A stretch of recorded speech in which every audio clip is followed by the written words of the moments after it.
Fucking the OBS was giving me ball aches. Click stream button. I clicked the start stream button and it was like, nah. Not that I wasn't being like, oh, it's like having an error. No, I just clicked the button and just nothing happens. Absolutely nothing. So I had to close OBS, open it back up, and then I had the issue where it like flickers, and it's not gonna function. It's not gonna function whatsoever. I've like waited to see if it'll respond. It's just like not responding from the start, and it'll keep doing that until I restart my damn computer. Let's do the EDF6 theme again. It's only gonna be playing for 3 minutes, so it's a bit too long, but whatever. At least we'll get something. Some music.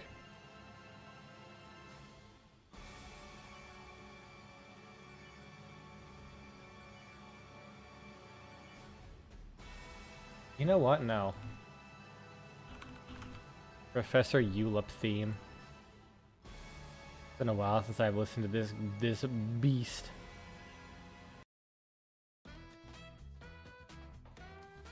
Hell yeah, dude.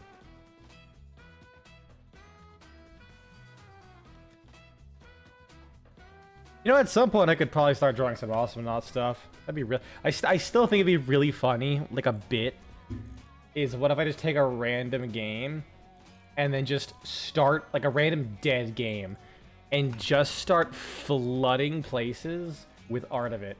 Just out of nowhere, like, oh, Awesomenauts died 10 years ago. What the fuck? You know, it's the year 3212. It's been gone, like, in fact, Awesomenauts is now history. It's now historical retelling. Why is there so much Professor Ulip art? Who's doing this? Me on my golden throne. Lamau. I was thinking about doing that for what was that game that recently not Concord. The one that like was on the Jeff Keighley show featuring Jeff Keighley. That game Jeff Keighley liked.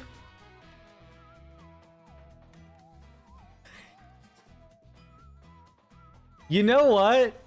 Listen. Okay, never mind. You know what? No, I'm not gonna give it credit. I'm not gonna give it credit. I am going to. It was like the first result. I was gonna say, oh man, you know what? The AI probably was is actually like helpful there because it says you're likely thinking of the PvP horde raid hero shooter High Guard, and then I realized no, this is exactly what I did normally. This is what I did normally. And get the game results. All right, I gotta. Also, hey, Leek, how's it going? You are in fact here first, actually. Oh, sorry, that was my. I reset my computer, and it keeps asking me to update. What the fuck was it called? Update Java. And I refuse to, because I don't. It's like literally just for a Minecraft server, and I haven't played Minecraft in years. So every single time I loaded up my computer, I just get that loud ass noise.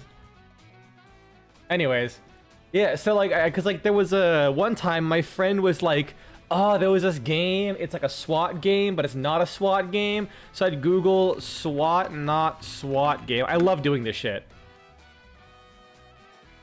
And I shit you not, Ready or Not is like the first result. Second, third result. Like the first result was from 6 months ago. This is before I looked it up. Where someone says Ready or Not is not a SWAT game, but like it's the third result of Wikipedia. Ready or Not. I think it's because of not and SWAT, because people compare it to SWAT and it has the word not in it. But like I love just putting in the stupidest bullshit descriptions for a game, and Google gives me the results before AI happened. That's the important thing. I was already doing this shit, dog. Anyways, I gotta update my. We'll start the game in a second. I forgot to update my times.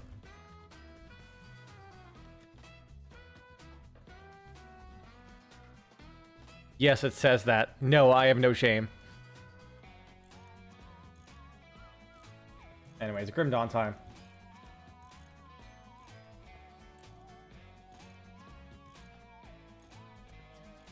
Pause the music. But yeah, I was thinking of like, what if I just started posting like a shitload of art on High Guard?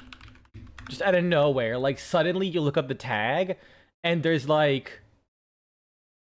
what if I go to Deviant Art? I don't know, it's like the only place I know for art. Like, how much art is on High Guard? I can't tell if it's like concept art or if someone is like actually drawing this shit. Let me look at the description. There is no description. Well, shit. Any tags? I would like suggest it, like if this is official or something, or is there someone just like genuinely putting what looks like weapon concept arts? Because that is unhinged and I love it.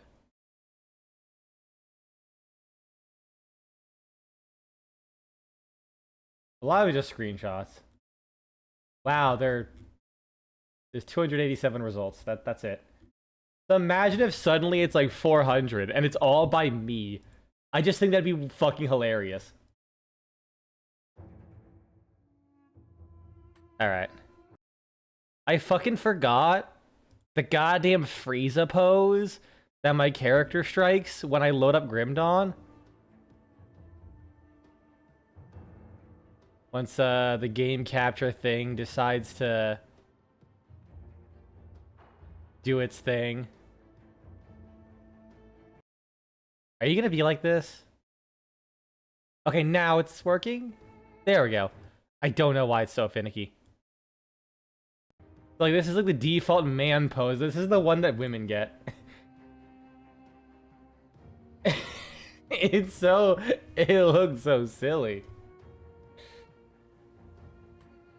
Alright.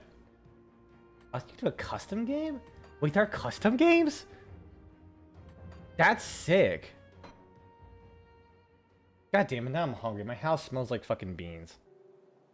I started cooking some beans because I meal prepped a bunch of beans a while ago. I don't know, not even a while ago, not that long ago, and then they went bad, like really early, like it was like 3-4 days. Normally it lasts at least a week before they start to go bad, which really fucking sucks. Because I just took out the trash, so I don't want to like get a new trash bag to put those in and waste the whole ass trash bag. Like, I kept it in my fridge, but admittedly now my fridge just... Every time I open up my fridge, it smells like someone ripped the fattest ass right in my face. So I kind of... I'm gonna have to just eat the trash bag and just fucking throw it away. Let's see... Yeah, I don't think I needed any of this stuff. It's like a little bit of armor. Got some pierce resistance, physical resistance, that's good, but... Retaliation.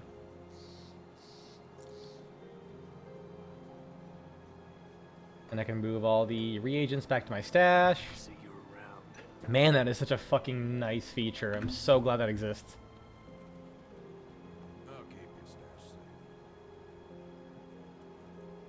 Oh yeah, I was gonna make some dynamite. Aether shards, not aether crystals. Can I use aether crystals to make an aether shard? Hey, got any more scrap metal? Yes. Cool. And then I can make...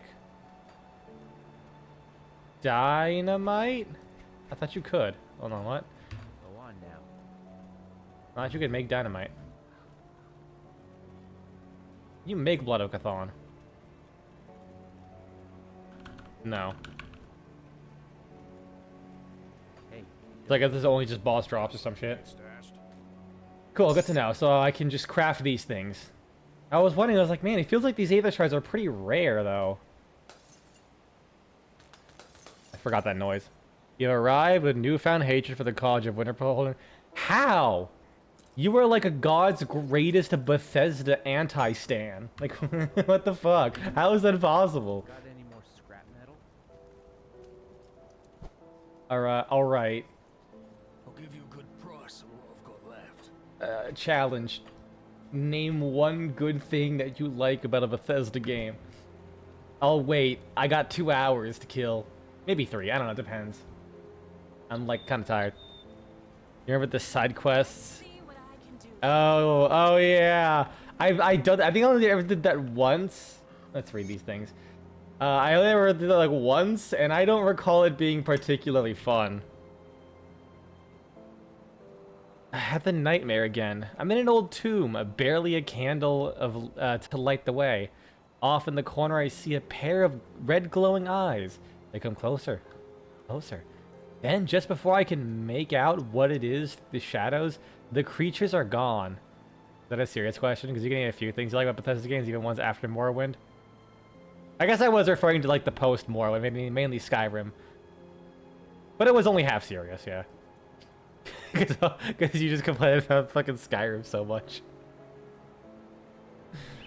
I try to run away, but every way I go ends in rubble and stone. There is no escape. I turn around to see the eyes once more, staring back at me. I hear laughter, a child's laughter, then everything is fine. I try to scream, but nothing comes out. Or everything is fire. Shit, that's completely different. I try to scream, but nothing comes out. The eyes just stare ahead as I ride in the flames. That is when I awaken, drenched in sweat. It has been like this for 5 nights in a row. The nightmares become more frequent, and I'm not sure how much more of this I can stand. It may not be wise, but perhaps it's time we moved on from this wretched place. I have no idea where I got that from. I can see smoke signals rising from the Everbrook estate. They're nearly here. Whatever they are, I've barricaded the doors and windows as best I could. All that remains now is to wait for them to come to us. My wife insisted we abandon the farm and head for Homestead. But I'll be damned if I let some green-eyed freaks kick us off our land. Our family has not toiled on this farm for generations just to leave it at the first sign of trouble. These cowards in Homestead can leave their crop to rot. When all this blows over, I'll be standing here tending to the harvest, and they will look the fools. He did. I mean, you do hold yourself to some standards as God's greatest Bethesda hater. Namely, you don't want to hate. You want your hate to blind you of the good parts of the game. You know what? That's based as fuck. That's a good outlook to have. Speaking of good outlook and like and shit. God, I really don't like how. I really don't like how. What was I trying to say? Also, let me just... Pine Barren. Where's the Pine Barrens?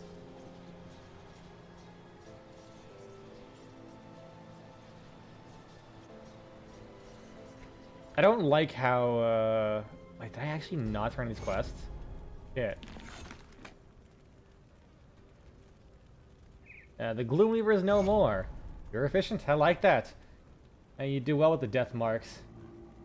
Got a bit of iron here. Another mission, sure. Blood Feast is a ruthless and vicious Drangul. The Drangul rallying under a single banner, the Grobbles have become a serious threat in the region and cannot be ignored. If you slay Blood Feast, and the Grobbles will scatter and return to their tribal groups. Blood Feast makes his home nearby in a fort known as Tyrant's Hold to the east. You already slain the Goblin Tyrant! You're a brutal and efficient fighter. Hantar's running to you on the battlefield. But you have on our side.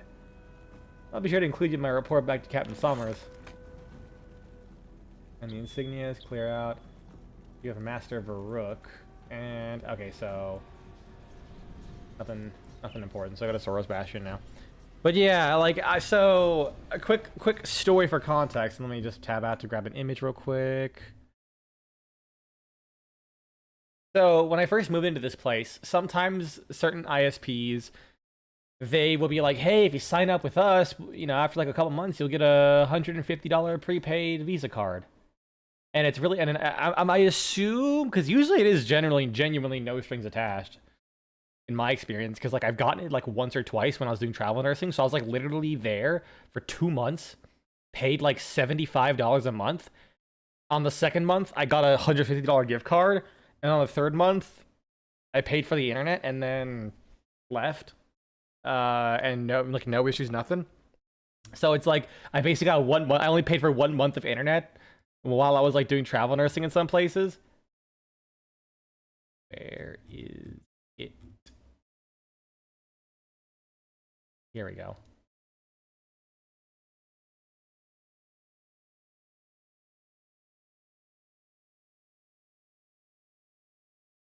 There we go. Image. So I got that when I moved here, and I like barely used it, and I realized, shit, it expires like the 31st of May. So I had $128 to spend, and I go try and spend it as best I can, but like I'm a cheap bastard. So I went to like various places. So actually, initially, I did spend it all at once. I got like a silicone baking mat and a cutting board because I needed a wooden cutting board for the longest time. And I went to Amazon and I ordered it, and it was like $128.52. I had $120.55 to spend. So perfect, right? Well, thing is, I believe Amazon takes a second to actually charge you. Like, they only charge you when shit ships. So I didn't want to risk not having the money by tomorrow, so I canceled it and decided, you know what? I'm not gonna let 128 bucks slip through my hands. I'm gonna fucking go out and spend this shit. I wonder if I can go down there.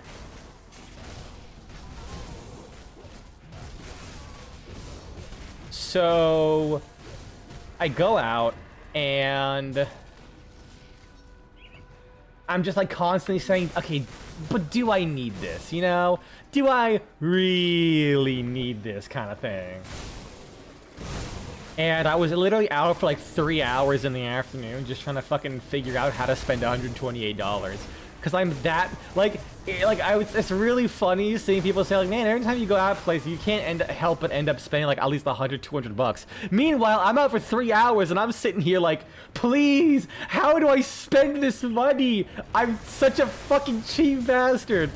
So, when I was going out, I went to, like, Home Goods, I went to, like, a fucking Marshalls, I went to a place called Gabe's, like, all discount stores. I didn't go to any thrift stores. I think they were closed by that time of the day because it was Sunday. I love how he just fucking ate shit while laying on the ground. Apothecary's Wisdom.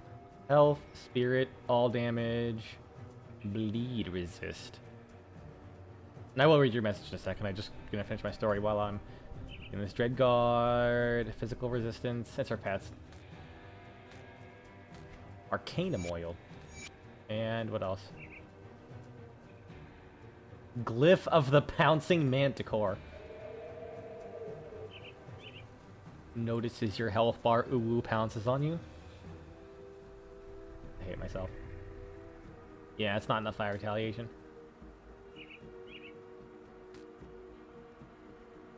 Anyways, so I'm going out and I'm just like, okay, what do I want to get? And I was surprised. Initially, I had written off Home Goods and shit like that, cause I go there, I look at the prices, I'm like, still seems kind of expensive, right? Like, and also you can never tell if the product's good or not. But since I knew exactly what I was looking for and how much things cost roughly, because you know, I was used to like thrift store pricing where you get like a fucking 150 bucks, $150 item for 90% off practically, if you're lucky. So I was looking for cutting boards. They had a bunch. And then I noticed they had the exact brand of cutting board I was looking at. I was looking for a teak house cutting board because I heard that was... Yo, okay, fair enough. Cutting board, it was like a teak house cutting board, and I found a teak house one, and it was like $23. I looked up, and the best I could find is like, it doesn't seem like they sell that specific model anymore, which from what I can tell seems to be like part of the thing. Like they either buy defective, broken, or like stock they couldn't, like other companies couldn't sell. Because I also found something else for pretty cheap for just from Googling it, it's not sold anymore, even though it looks brand new. So, from what I can tell, it's like stuff they don't sell anymore. It gets sold there. So the best I could find is like that specific brand of cutting board. It's like probably like 50 bucks around there, and I got up at 23. So I'm like, all right, you know, that's good enough. That's pretty good. I got a meat press. Something called it was like a branded as Tommy Bahama. I tried looking it up and literally not sold anywhere. It was like I could only find eBay listings for like $35, $50. I'm like, oh okay, it was $12. Shit. And then I got fucking like 2 pairs of scrubs for like $16, or I guess scrub shirts specifically. Magistrate's sensor, be gone. Poison damage, all damage, be gone. Offhanded sword, dismay, overwhelm your mind. Eh, whatever. Does it look cool at least? Kinda. It's pretty basic though.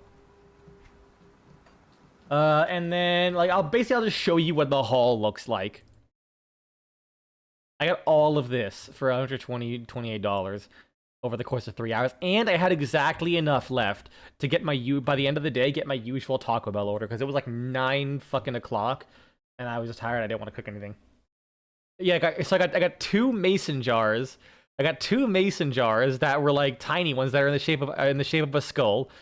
That was like $2. I only got 2 things that wasn't from a thrift store or a discount store, which was these lids and that fan. The fan was like $15 and the lids were like $7. Some silicone reusable bags. That's the burger press.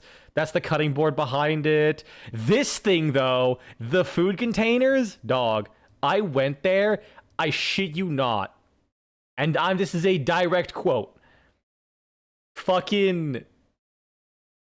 Well, I got that for $22. 24 big ass food containers with like markers and measuring cup and labels and shit for $23.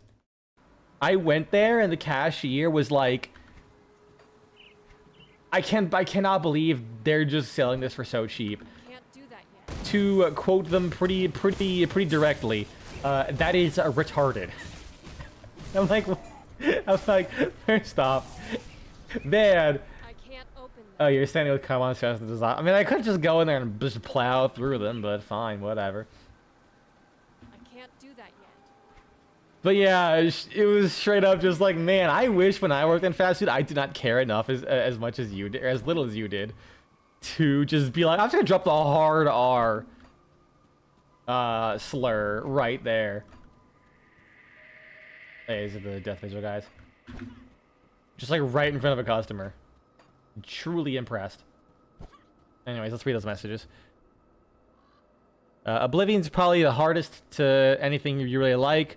Is so you play the least, but it's like it's willing to let you fuck around. With stats, making characters with a ton of agility jump across the whole map is great fun. Oh, you do. Sorry, you like that. Acrobatics is pretty fun. Fallout 3 is easy. You like Agatha's request, a simple quest where you help an old lady get an old war violin. It's great because what's great about this quest is that you can choose to be a cunt and just sell the violin to some merchants. If you give it to Agatha, you get a whole new radio sender. Oh, it's so sweet! I love that. You can also become a slaver, something I'm surprised New Vegas didn't carry over. That's actually really funny. That is actually like super sweet. I love that. I wonder if it's licensed. I wonder, is it like licensed? Do you know if it's licensed music? Or is it actually just like someone, like one of the developers, composers, made a bunch of violin tracks for the game? May the specter of death guard your path. This is the representative from the Black Legion.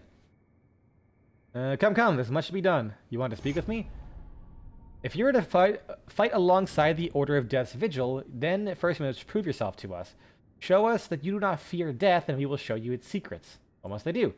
One of our most prominent members, Malkadur, the Sigilite? A 40k joke.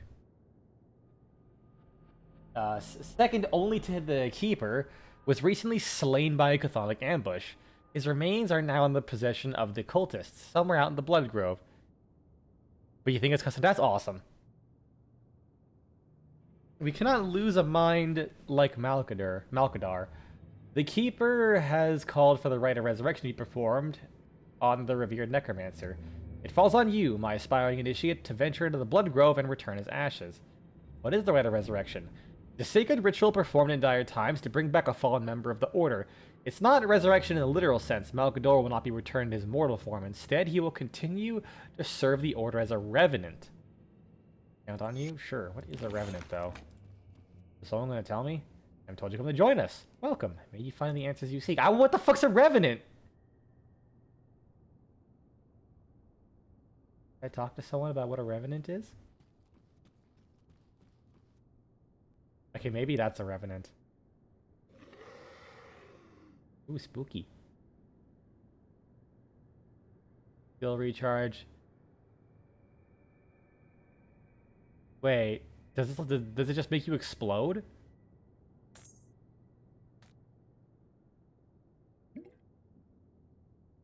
Four-meter radius. What? I sold it. Fuck. Yeah, what's a tincture do? Can I bind it? Out of this valid releasing bow. Oh, so, okay, so it does it like over time. The Order welcomes you. Oh, so spooky. Another one joins our ranks. It's always a pleasure to welcome an open-minded individual. Make yourself at home. I have some questions. If I know the answer, you shall have it. What can you tell me about the Order's history? The Order was founded 313 years ago by our immortal master Ouroboros in order to preserve the knowledge and pursue the study of necromancy. Before the Order, necromancy was nearly lost to the world, and art persecuted to near extinction. You may have heard of the Curse of Arkovia. That was our master's retribution for the systemic elimination of necromancers. Following the Arkovian tragedy, Ouroboros wandered the world in seclusion for many centuries. He resurfaced a little over 3 centuries ago, swearing to restore the art of necromancy and ingrain the pursuit of knowledge and life's mysteries to a new generation. Today, it's like a grenade. Oh, is it? Interesting. A revenant is a type of undead. Think of the tougher Arkovian skeletons. Okay, good to know. Okay, so I guess you throw the grenade and then it just kind of. Wait, is it permanent? Hold on. Okay, no, it I had a feeling it was an aura, and it's also a one-time use. That's expensive for a one-time use thing. 3,800. God damn. Okay, go back to this. Like, where the fuck is Ouroboros? Today, the Order is comprised primarily of arcanists and occultists disillusioned and persecuted by Urulon society, though we do welcome those who do not have an arcane gift. Ouroboros' teachings encourage tolerance and understanding, after all. But who was he? Tales of Ouroboros have existed for centuries. None know for sure in what distant time and past he was born, or if Ouroboros is even his original name. What we do know is that Ouroboros was central to the tales of Arkovia's downfall many centuries ago. Under decree of the Arkovian oligarchs, all suspected practitioners of necromantic arts were to be taken to the steps of torment, a vile prison where doomed men were left to rot in the darkness of the depths of the earth. Ouroboros, who then had a powerful following in Arkovia, was betrayed and handed over to the Arkovian torturers. However, he was not like any man they had ever met. It seemed Ouroboros could not die. His skin would not burn, and his wounds would not bleed. Unsurprisingly, this drew the attention of the oligarchs, who craved such power for themselves. Under their command, Ouroboros was subjected to the most brutal and imaginative forms of torture ever conceived.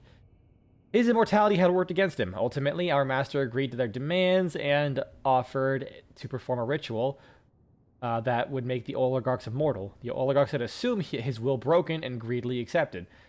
Indeed, Ouroboros granted the people of Arkovia the immortality they craved, but it came in the form of devious curse. They still suffer from the ravages of time, but the merciful release of death will not come. They became trapped within their physical form, even as their bodies disintegrated and turned to dust. The remnants of the once great Arkovian Empire still roamed the world as mindless ghouls and tortured spirits. Centuries later, Ouroboros would create the Order of Death's Vigil so that our knowledge would never again be threatened by the ignorant. He taught several generations of our people before mysteriously leaving us in the middle of the night, a few years before the grim dawn struck. Oh, so he was actually chilling around pretty recently. Your master left you? Yes, we do not know why or where. Perhaps he has ascended. His time on Cairn concluded. I believe he's still out there, though, traveling the world in search of enlightenment. Has anyone gone out after him? Yes, of course. Many had left in search of our master, but none have returned with even a hint of his presence. It has become tradition for young acolytes to set out into the world in search of Ouroboros for a year. They return wizened by their travels, but no closer to uncovering the truth of our master's disappearance. What else? This will be a lot of dialogue here. I'll look for this one and then maybe... I maintain the records of and library, ensuring that none of our knowledge is lost in the absence of our master. Okay, yeah. What are the Order's goals? To master death and embrace all that it teaches us, to preserve knowledge no matter how dangerous, and to maintain the balance of the world. That is what Ouroboros taught us. And what about the Kaiman's chosen? They are zealous followers of a false prophet and a non-existent god. Anyone that stands against them is a heretic and marked for extermination under the guise of preparing Cairn for the new dawn. The chosen are everything we despise in the world, intolerant, zealous, and afraid of the truth. We relish the opportunity to wipe them out before they can cause any other problems. I see. How about you? Dialogue? Should you encounter any Kaiman's chosen out there, beware. They're a zealous group that'll attack us on sight. What happened? Bastard jumped me in the woods, burning blades drawn. Of course, poor fool made the mistake of thinking I was alone. Lost me a few decent minions, but he had an ample replacement for one. Now to the big two. First, Skyrim. I could be cheap and just say you like its atmosphere, the music combined with the beautiful landscape. Honestly, I'm not a big fan of Skyrim's music. I don't know what it is. I'm not a big Jeremy Soule kind of guy. Like, he made like a couple good songs, I feel, and the rest of them just like, ugh. I really like Parthenax, just about everything about him. The story, his character, his role as a guy to defeat Alduin, and you naturally like the Dragonborn DLC because of the Ben Willshout and Mirak as an antagonist. Man, I'm upset. Just say a cruel end. I'm upset because I tried to beat the Dragonborn DLC. I don't know if it was like mods I had installed or what. But whenever I got to the Dragonborn fight... I don't think it was, because this is a bug that's been reported for years. At least I think so. It's been a while. Where I go to fight Mirak, and he enters his, like, phase change, where he, like, summons a dragon to kill it and give it the suck so he heals himself, while he's, like, in his ethereal form. And the motherfucker just doesn't... That's it, and he just doesn't. He just stays in his ethereal form forever. I can't console command him.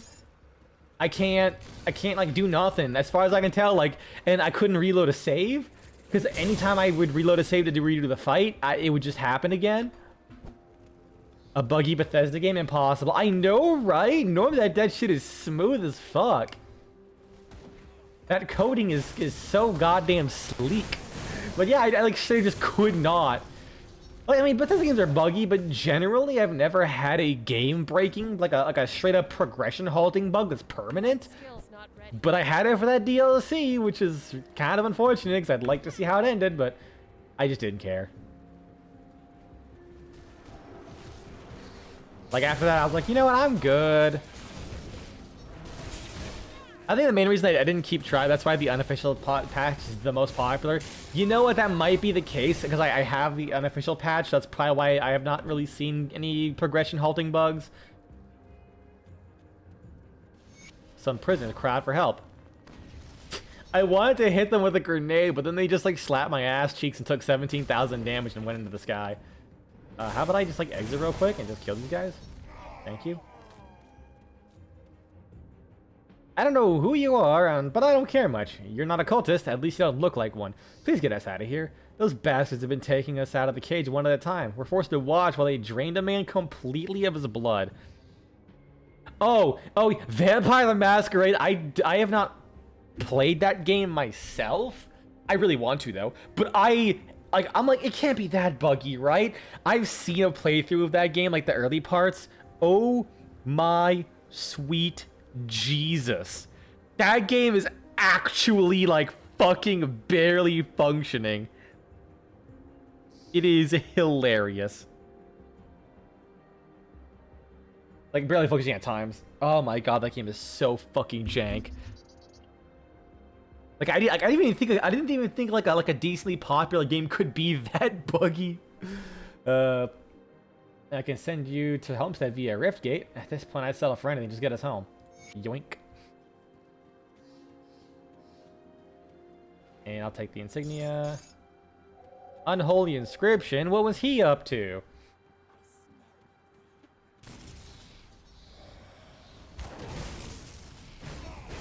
Oh yeah, so I also had that in-lab sleep study yesterday. God, I fucking hope to God they actually got some like decent results because I slept like unholy dog shit. But also, I was not prepared for what they would do there. It took 45 minutes to get hooked up to the machine. It was straight up like 23 different cables. Is that how jank like New Vegas and Vampire Blood Masquerade is holding them back? Yeah, I definitely understand that feeling. To a degree, I kind of like it when games have a little jank, but mostly if it's designed really weird and not just kind of like buggy as shit. The quest marker here? Oh, right, there you go. Like, I love I Divine Cybermancy. It's jank as shit, but it at least works for the most part. Like, I can't imagine more technical jank like Vampire the Masquerade or Fallout New Vegas. I haven't played either of those. Fallout New Vegas, at least in the last like fucking 10-15 years. I played it on the original, let's see the original Xbox, the Xbox 360, way back when. I was like a literal child. Like, maybe not like a literal child, but I was still pretty young, so I barely remember a damn thing.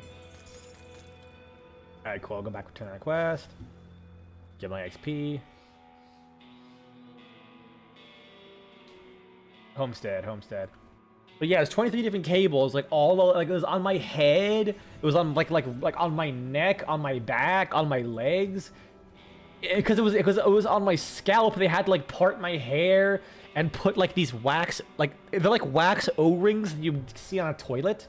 I am told that Lysandra and a couple others have returned safely from captivity, all thanks to you. We thought they were as good as dead after they disappeared in the Blood Grove. Once he stops. I could not agree more. We've been cut off from Fort Icon long enough. What's our next step? When the Legion was forced to abandon the capital, we made Fort Icon our new base of operations.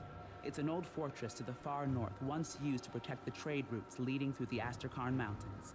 However, when we began marching south, we encountered immediate opposition from both the cult and the Ethereals. Many of our men were killed, pincered between two opposing armies, and we were forced to retreat towards Homestead. The Ethereals now control the area known as the Conflagration, but the cult of Cthon has taken residence within the Dark Veil Gate, effectively cutting us off from our forces to the north. With the cult's front lines battered and their sacrifices freed, I believe it is now time to advance on their main position. Karaz, the Sigil of Cthon, the name has come up several times, including a recent bloody interrogation. We have no idea if he is the head of the entire cult, or if he is merely a pawn in someone else's game, but one thing is for certain. He is at the Dark Veil Gate. I need you to infiltrate the fortress and take out their leader. Lay waste to the cult's followers, let nothing stop you in reclaiming our bastion. Finally, I don't have to read a bunch of shit. But yeah, it was like sticky versions of those like wax O-rings that you get from like for toilets, but like all over your goddamn hair. So my hair was basically just covered in fucking glue. And you also have like a nasal cannula that like just measures like your breathing and stuff like that. Can't do that yet. Oh my, I will say there's gonna be no doubt that it's gonna pick up something because like they put these stickers in your face that measure your eye movement. Like like straight up. You know how in like the old Halo games they're like, all right, Master Chief, we gotta calibrate your armor or your brain or whatever.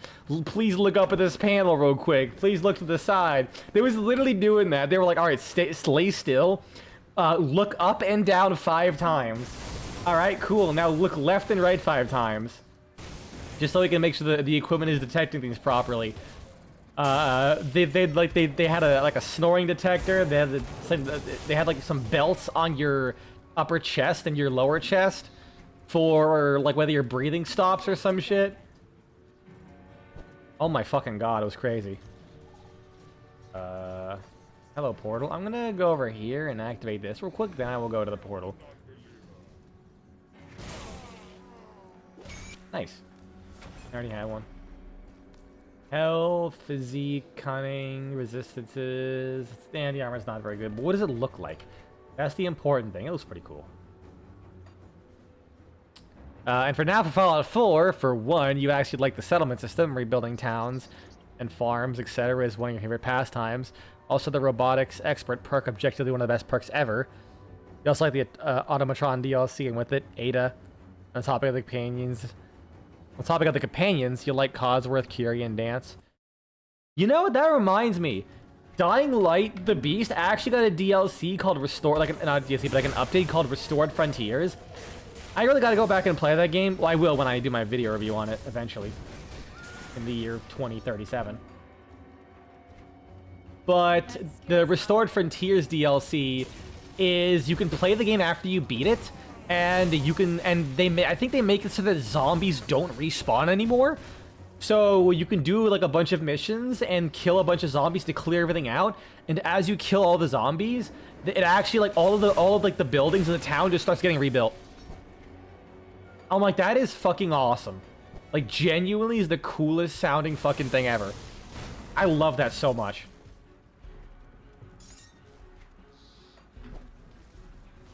Because, yeah, you just spend a lot of that game, like, you know, setting up utilities and, like, getting people supplies and stuff like that.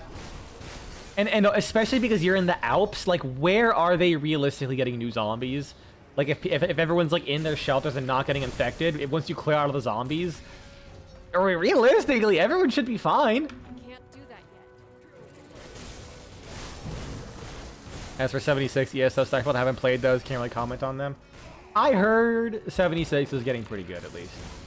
Like it got good at some point.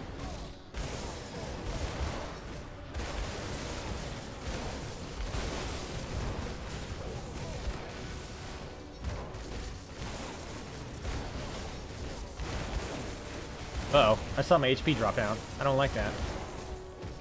He's not doing much damage to me at all, is he? This is kind of funny.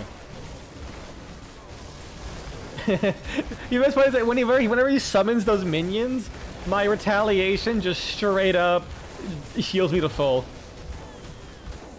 Because that little lightning effect that like zaps to multiple enemies, not the one that comes from the sky. Thirsting Maw. That does not look like what I think an axe called the Thirsting Maw would look like, but who am I to judge? Thermite Mine, health, regen, aether damage, nah.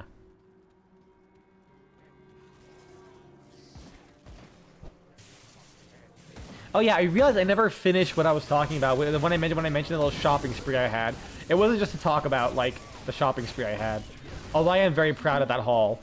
But the main reason is so now that I have a wooden cutting board, I was like, okay, how am I gonna maintenance this? I recall hearing, you know, use mineral oil and all this shit. And I was trying to look up some stuff, and then I see a bunch of people being like, don't use mineral oil, and go breaking down, like doing like scientific stuff. Breaking down like scientific stuff and saying like, you know, here's why like, you know, tongue oil or whatever is like the best, and all these tests they run. And they're like, yeah, so this is why I think it's like superior in every way and why you shouldn't use mineral oil. And I'm sitting here thinking, I mean, but is mineral oil bad? Like, I feel like God, phrasing on YouTube videos and stuff for like engagement baiting is really annoying because genuinely, like, it was at the very, very end of the video where the guy was, where at least for one of them, where they were like, that's fine. Yeah, I mean, you could definitely use it. They've been using it for years. It's the standard for a reason, but like, tongue oil better. I like that. Oh, I fucking hate modern YouTube. I would say modern YouTube. It's been a thing for ages, but I fucking hate engagement-based stuff. And the worst part is there's a lot of good information there. It just, you know, the premise was at the very start was like, here's why you shouldn't use it. And not, here's why it's fine, but I don't think there's other better things. Gotta love polarizing content. Well, I bought mineral oil instead of tongue oil. 'Cause I just I couldn't find it at my local store. I just couldn't be fucked. The big piece of information that I did appreciate from the video is pointing out that tongue oil, there's like tongue oil and tongue oil finish, which is often like an incomplete product and not really good to use for cutting boards. Which I'm like, you know what? I'm glad that's like the best part about that I learned. Because if I did just get tongue oil finish, I probably would have fucking spent God knows how much money on that specifically. Gotta love companies obfuscating products. That skill's not ready. Fucking great value ice cream sandwiches being frozen dairy treat instead of ice cream. Oh man. Okay, so there's 2 ways to get to this place then. So what is this one? Regenerating. Okay. So not too big of a deal. What is my resistance to aether damage? Low. Cool. Cool. Ah, well, I'll live. I have enough health to offset the fucking to offset the damage.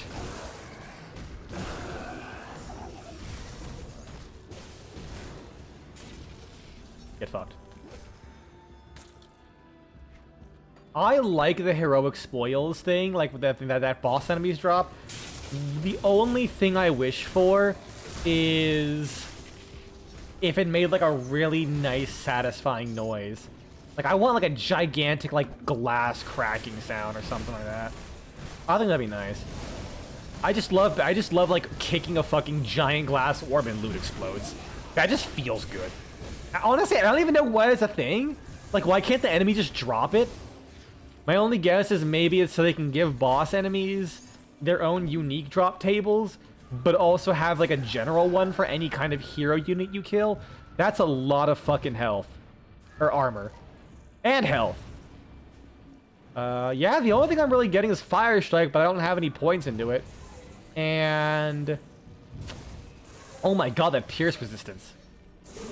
Yeah, and the Chaos resistance, and the 78's not a whole lot of retaliation, so I will just grab that. Those chainmails often spawn, I guess. Maybe. Oh, it's a chest I missed. Oh, it's all the way up there? What the fuck? Cool. It's just gonna... I just click on it and it just automatically takes me there. Oh, that was sneaky. That was fucking sneaky.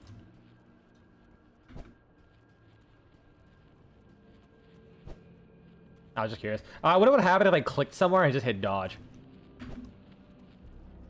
To see if, like, if I would dodge and then continue to walk to the destination. Answer is no.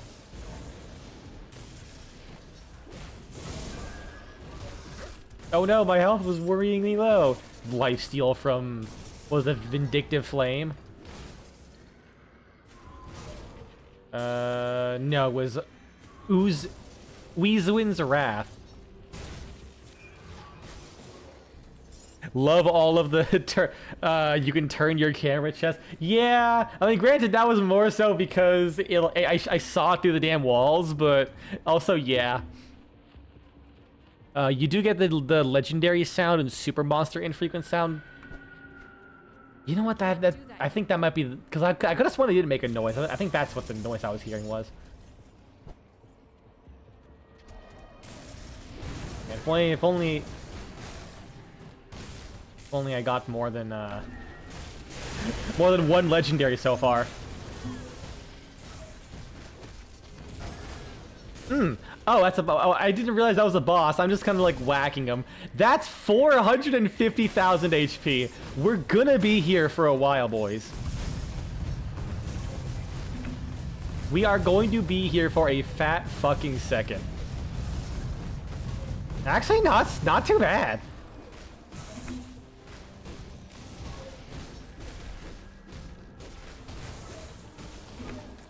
It helps that, like... oh, shit. Fuck. Oh, that triggered Menhir's will. Oh, no. Okay, like my dodge should go on cooldown. I have no idea if... Oh, let me step out for a second. Heal. You'll be getting more soon, I hope. I like legendaries, they're cool.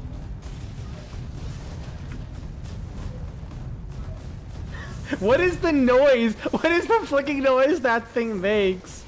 It's so funny. It's like bass boosted rain. Or like the sounds, or like the vague sound of cannons in the distance.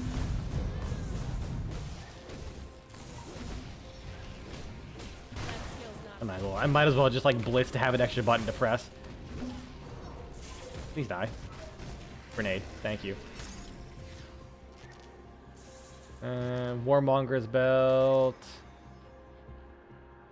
Pierce resistance on a one-handed axe? Interesting. I might grab that. I think I might grab that.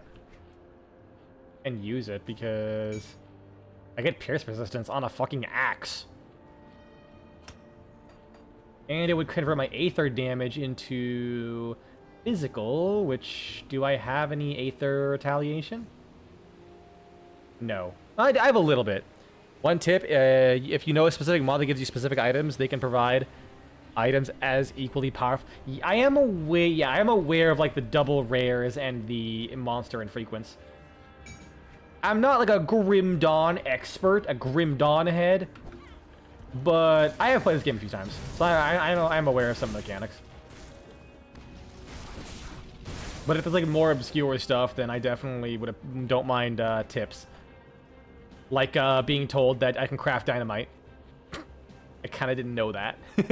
I kind of just didn't know I can craft dynamite. Oh, that's fun. Learn that. Oh, I'm standing in the... I'm just standing in the stuff.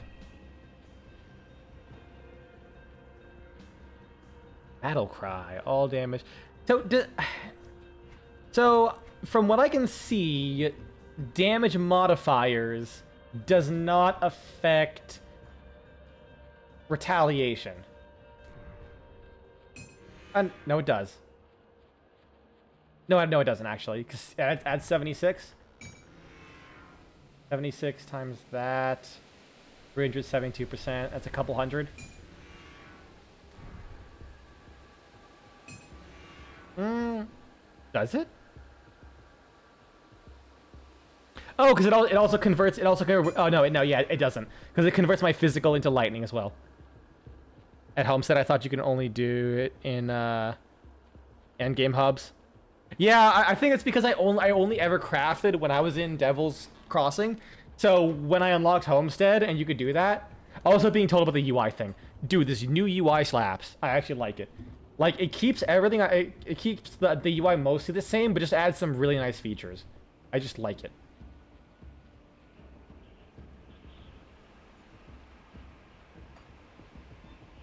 But yeah, so it looks like modifiers to damage don't affect retaliation.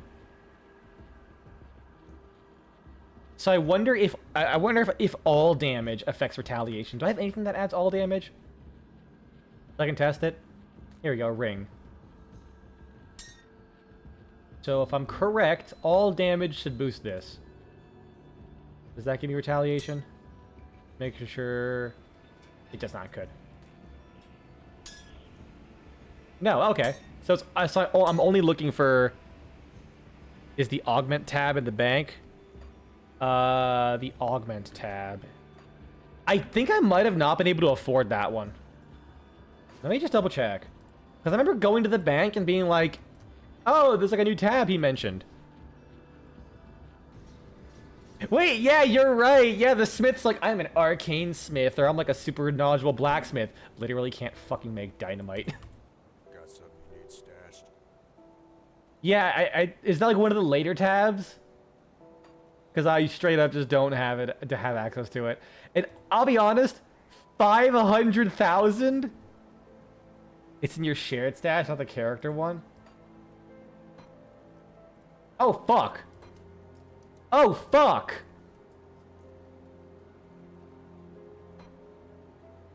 Oh, fuck.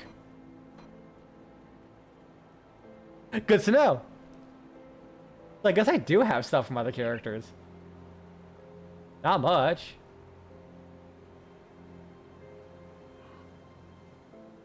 Wait, that's so much nicer though. Does it highlight stuff? Oh yeah, it does. It highlights stuff I can put augments on. I think. I can't tell because it's fucking being blocked. Yeah, it does. Yeah, because I can put stuff on the belt.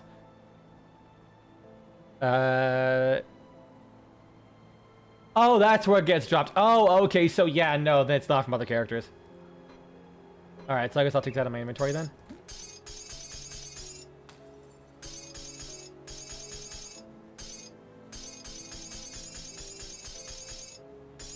Dog, that's sick.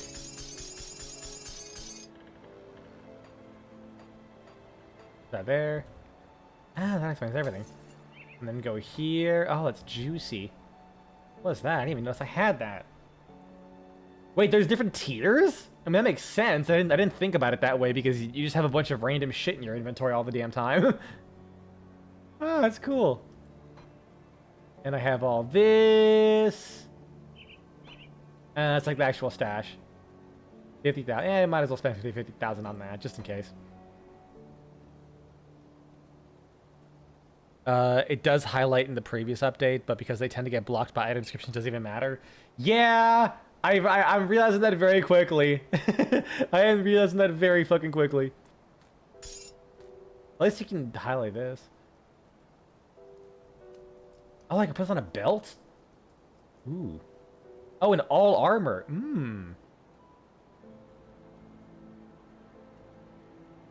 Liked carapace. Yeah, I might as well.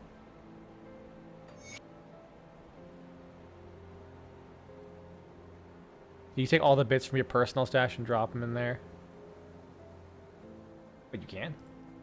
How do you put the bits in there? Oh, if you mean bits is in the components.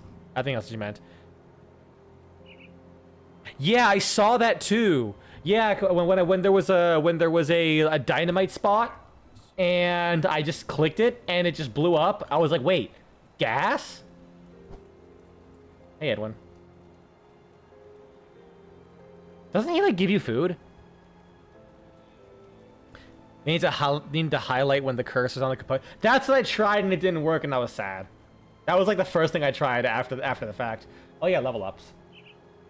So that's maxed out.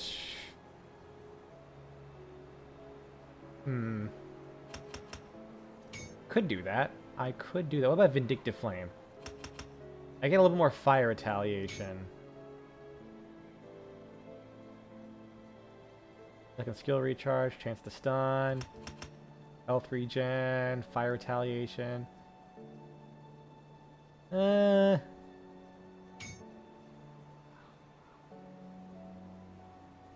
thinking this might be the best. Actually, oh, well, what can I do here?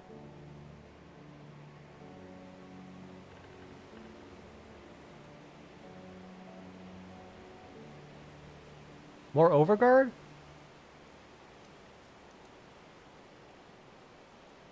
What about this? More shield block chance. That could also be good. Health. What if does Force Wave? Does it borrow from my retaliation damage at all?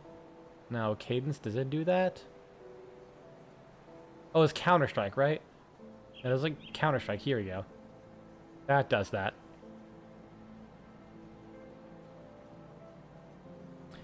I think it was this one. No.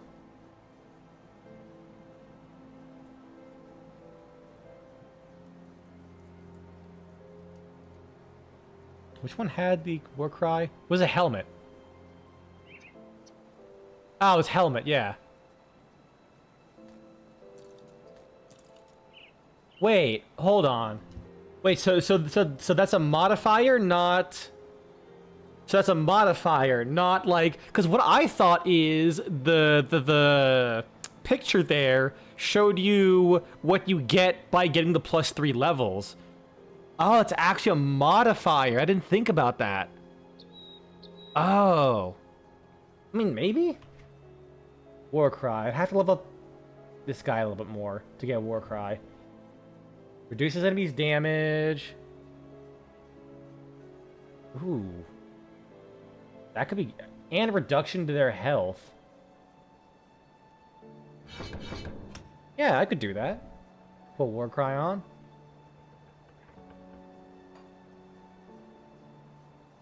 Start leveling that up a little bit, maybe? I have no idea how health reduction works, but sure. I love generic, like, we need a Warcry skill, we need a Warcry sound effect, but we don't want to, like, get the actor back for this shit, so we're just gonna, like, play generic grunt sound. Big Warcry, super intimidating! Like Path of Exile. Yeah! For, like, the fucking, witch. Ha! Like, if it was like a taunt... If it was like a taunt, that'd be really funny. Like, laugh in their face. But not like an intimidating war cry.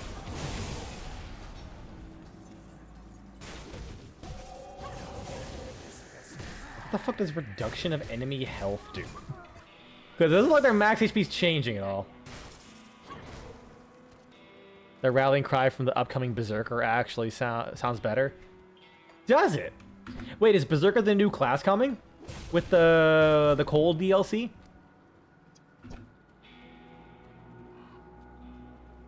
That sounds cool. It's funny, I own all the DLCs that are out currently. Oh, he just died. Yup, oh hell yeah, dude. What is his speciality? Is it I assume it's like just dual wielding weapons. Kind of like, I think Nightblade also does dual wielding well. Despite how many times I've played this game, I kind of always end up picking Demolitionist or Soldier in some capacity. I am a basic bitch. Because I also only play this game like maybe like once every 2 years. Also, he's a werewolf slash were-raven? What? Like, so is he actually Berserker, or is it like a theme of something else? Or rather, is he called Berserker, or is it like something else, but he's mostly a Berserker that can also shapeshift? I just watched a stream and don't want to spoil myself that much. That's totally fair. That's totally fair.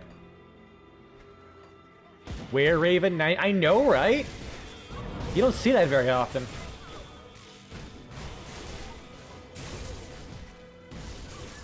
I mean, I'd probably still play this character through the DLC. But I'm really liking it. But maybe at some point. I'll definitely try it. I'll definitely try it. For sure. Like when do we know when the DLC is coming out? Can't do that yet. Because I know I saw a recent video on it, like talking about it, but I never actually watched it myself because I just don't really keep up with gaming news at all. I read headlines, see what's vaguely going on, and I'm like, you know, I'm good. I watch like 5 seconds of game trailers and think, does this look interesting? If so, I'm gonna play it. We actually have a release date, July 23rd. Damn, that sucks. I'll be dead by then. Probably. That's not too far off, though. I like that.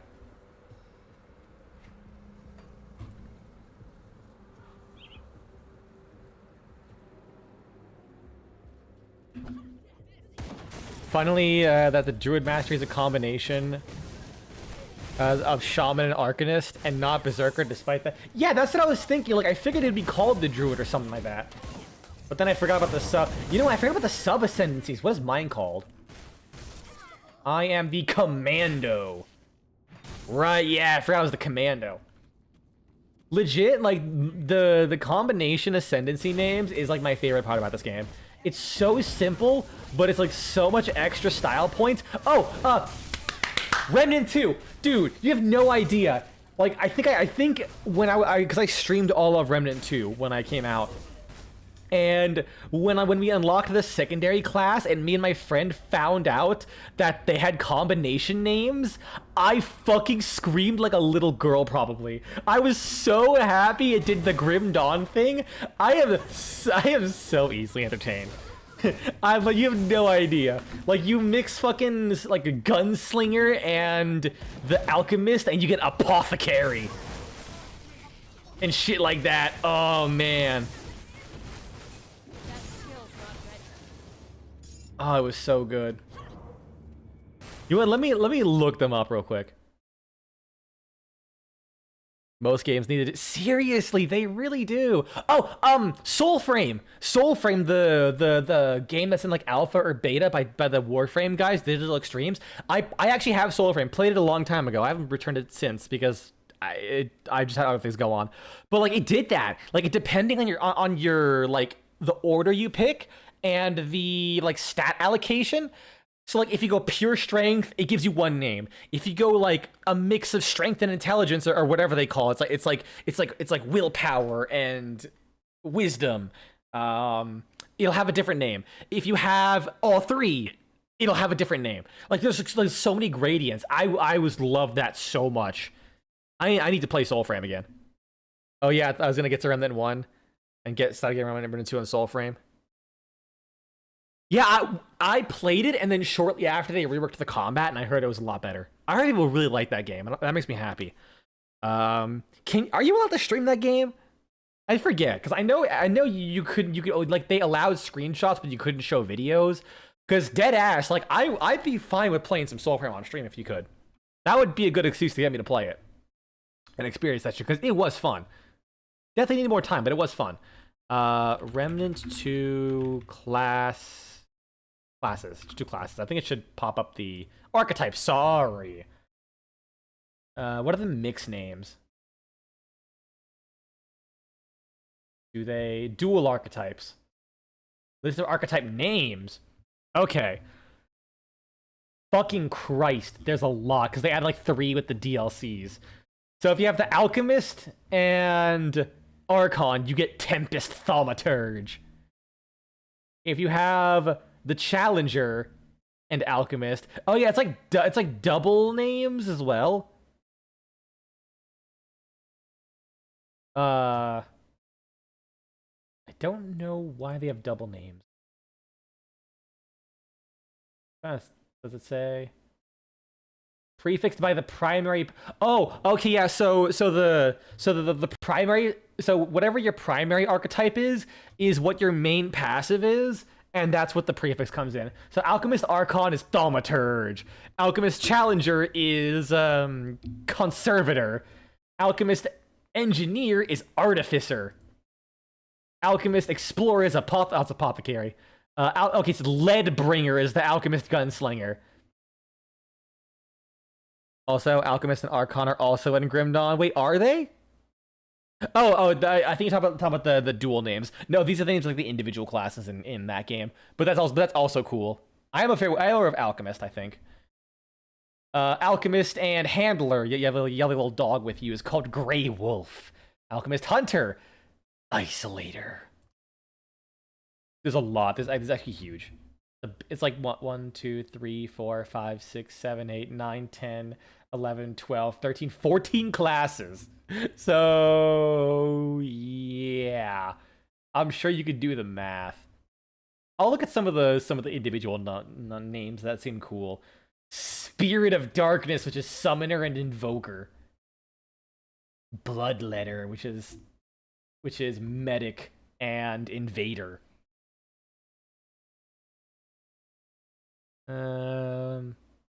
Hellhound, which is Ritualist and Handler.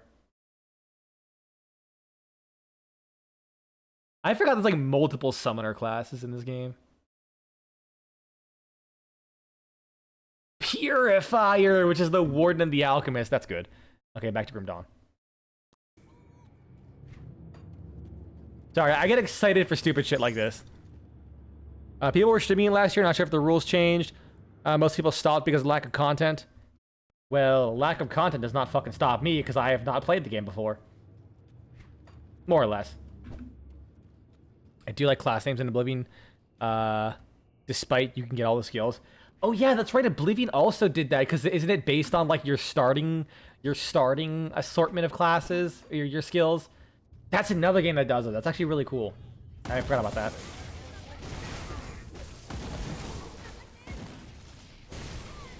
Because I think it also applies to custom ones as well, not just the pre-starting ones. All right, adding that onto the pile of man things I wish Skyrim did, but doesn't.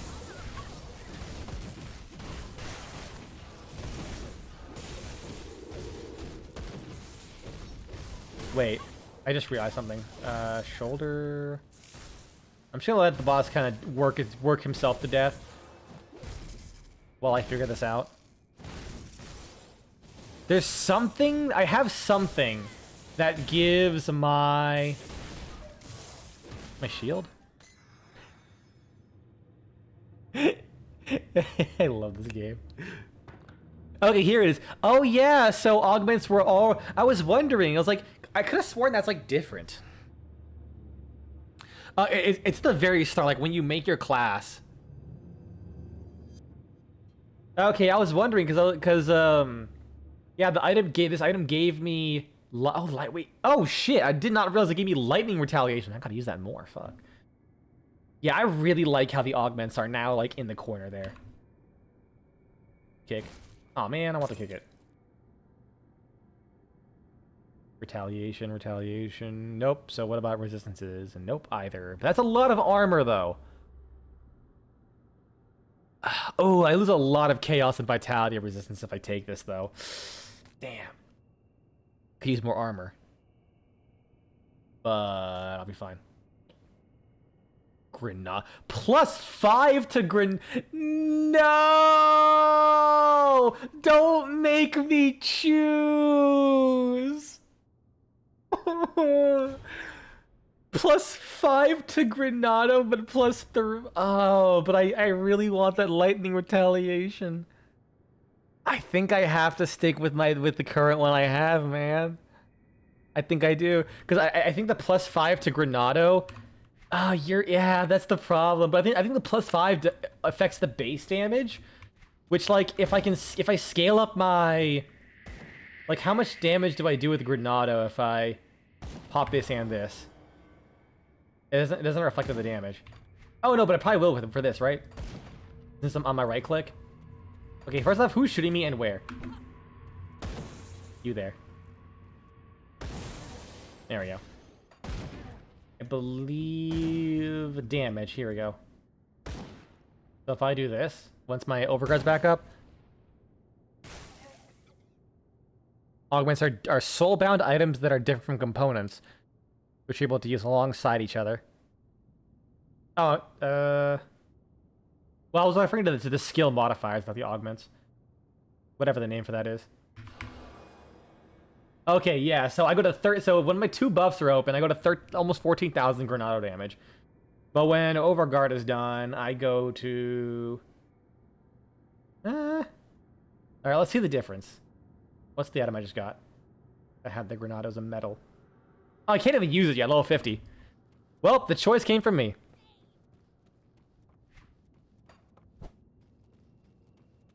Oh yeah, that explains why I don't know what the fucking augment is. I've never really done the faction vendor stuff. I used to do like one playthrough and that's it. Wait, is my Granado green now? No, that was like a weird visual effect. Oh no, it was that like burst of aether bolts. Large ritual scepter. Actually, that physical damage converted to lightning damage can help because when I pop Overguard, I get the lightning retaliation. The more lightning damage is good. Or the physical lightning's pretty good. Did I miss something? Nope, think I did? No, it was just a small area. Oh, go around here this way. Oh wait, there was a boss here. I like instantly got distracted. And forgot that I already killed the boss.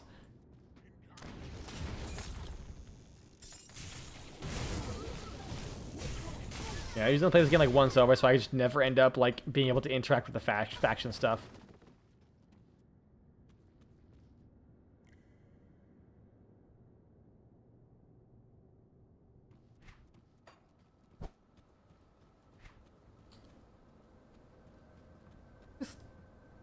God, what? Was that an optional area, or I guess if I go down, I can find the proper way to go.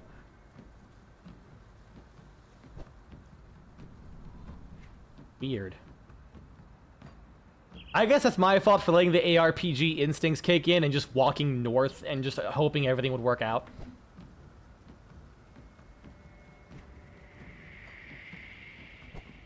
The day an ARPG fucks with you by removing your north direction is the day I'm like, fuck, I guess I'm just gonna die. Man gets lost. Man gets lost in a straight line, starves to death.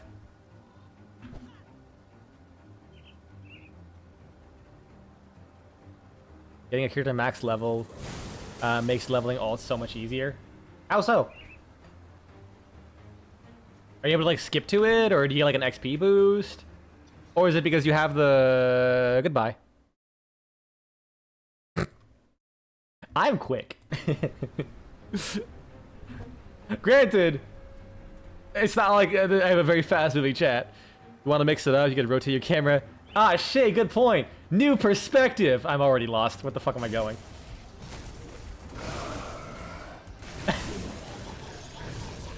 that actually did fuck with me a little bit. I think it was like you hit 0. No. I accidentally muted my microphone. I think there was like a numpad hotkey you can use.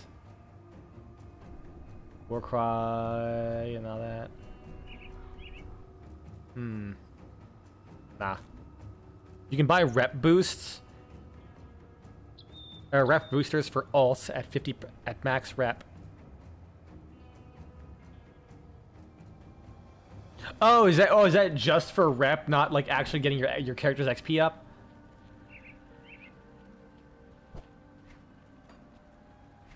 Wait, reputation isn't shared? I figured they would make like reputation shared between characters. Strange. Is it? I assume it's because you'd be able to get like some really good stuff way too early. Yeah, I think you did mention that you can get an item to start your character in the Forgotten God DLC. I think maybe that's probably what I can do is like because I'll have beaten this game. We'll give you merits, but what's a merit?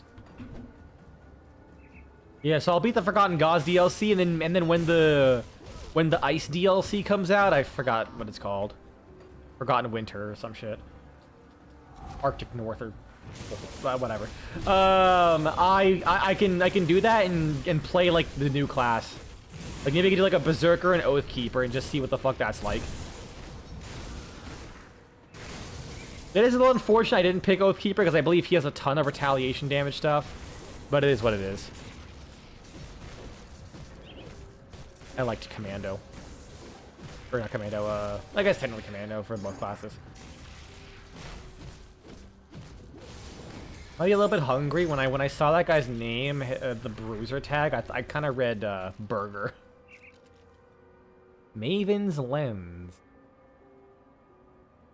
Chaos resist, bleeding resist, elemental damage, and I get Sanctuary. Against physical and piercing.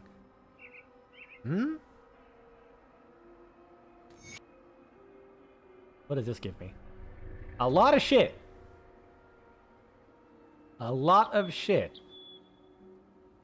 +2 to blind side, +2 to Granado. Recharge. Shared rep would also mean shared enemy rep. You know what? That's fair. I don't think I ever dealt with Nemesis stuff before. Or else I don't remember if I did. Storm Scion. Offhand, no thank you. Lich Guard. Shield. I'm pretty sure I found that already. Yep, I found that already. Mark of Oaths. Oh? Wait, what? That kind of goes hard, though. 30% chance on a block to fucking explode? Lightning, fire damage, max lightning and fire resistance, +2 to Olzen's Wrath, +2 to Overguard. Shit. Oh, I think I want that. Oh, that's a tough choice. It's got a 4-second. I mean, it's not a ton of damage for that ability, but it's still extra damage whenever I get hit.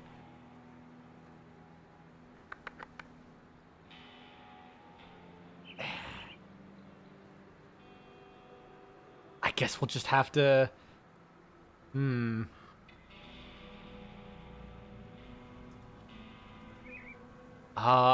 This is really tough. What does +2 Olzen's Wrath give me? Because it does give me, so 14, if I equip this real quick. I can't? What? Why wouldn't it let me swap it out? Oh, it's in the wrong slot. I'm actually fucking stupid.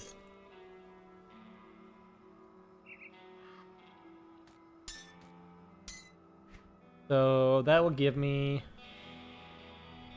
20%, 15% retaliation damage versus 14%. So not a whole lot. Like, it's like 300 damage. Looks like. This is really annoying to fucking see the differences, man. This sucks. Yeah, 1696 to... And yeah, 200 damage. Affects 7 targets. What are those doing for your resists? I don't think either of them are. Yeah, this has no resists. This has a little bit of fire and lightning, but it increases my max though. Like up to 82 fire and lightning.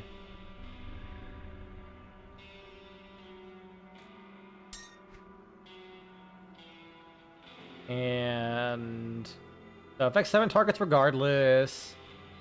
20% health damage converted to HP versus 20%. That doesn't seem like it's a major difference. Like the flat damage, 531 to 804. This sucks so much. Yeah, that's like 100 extra damage. It's big. Flat HP.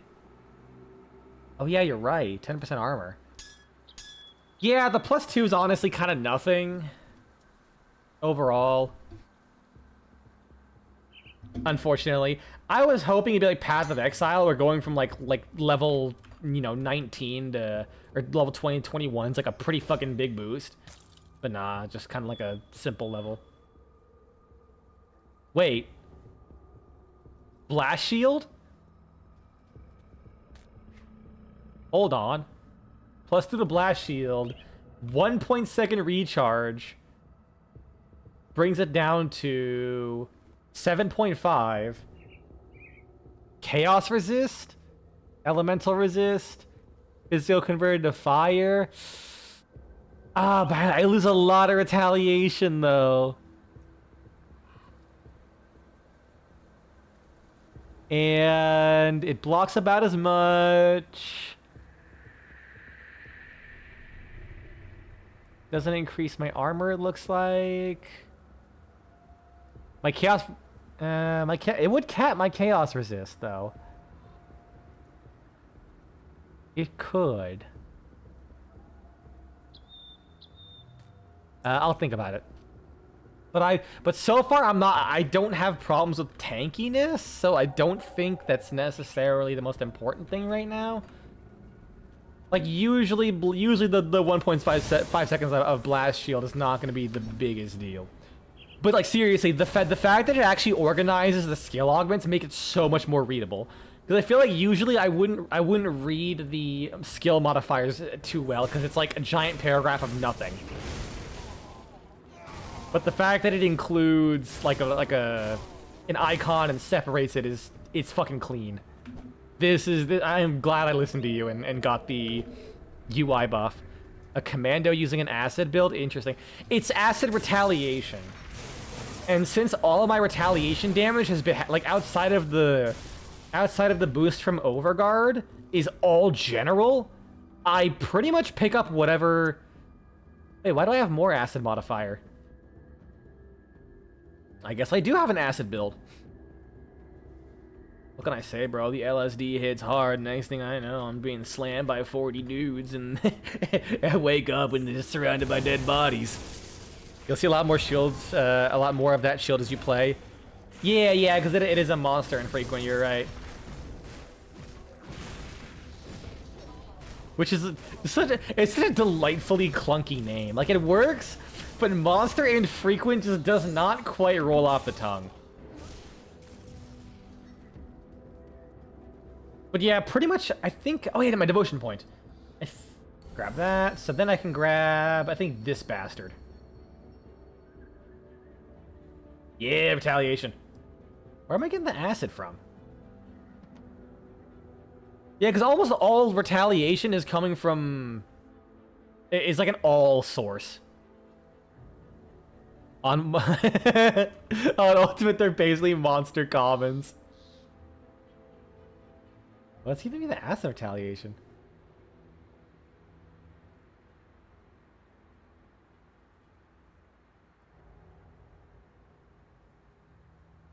Not from here. That's for sure. I have the 4 that I need, and then... this thing? Oh, it's from a set bonus. Any reason you're not assigning that skill? Did I get a skill? Am I dumb as fuck? Wait. Was that on this one? No? Am I actually dumb and I missed something? In the devotion, the horse guy? Wait, I didn't? Oh, it's because I did, but I respect... I think I had it on, like, my Granada or my Molotov cocktail or whatever. That's what it was. Yeah, so when I unspec my abilities, I think it just didn't. Because it is level 5, so I clearly used it. That, or I just never did and I got passive XP and just completely fucking forgot. I think that's more likely. Whoops. Whoops. Are the difference between rare and monster infrequents? Is it? If it's a monster, if it doesn't have a symbol, like this thing, doesn't that mean monster infrequent? Or am I crazy? Because if not, what the fuck does that mean? Because it's not double rare. Double rare is a different symbol. Like 2 little green diamonds.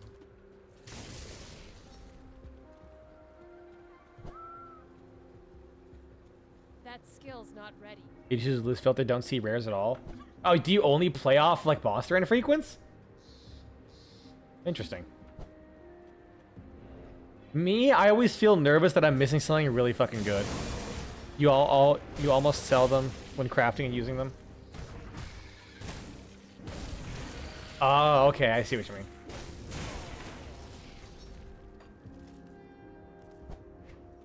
Over here. Nothing. Just interesting, I guess. Cool.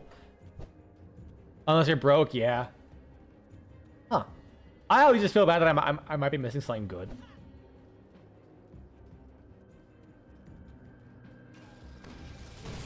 I think most of my good stuff isn't even a... Oh, I'm using like almost all fucking rare or epic items. Huh. I didn't realize that.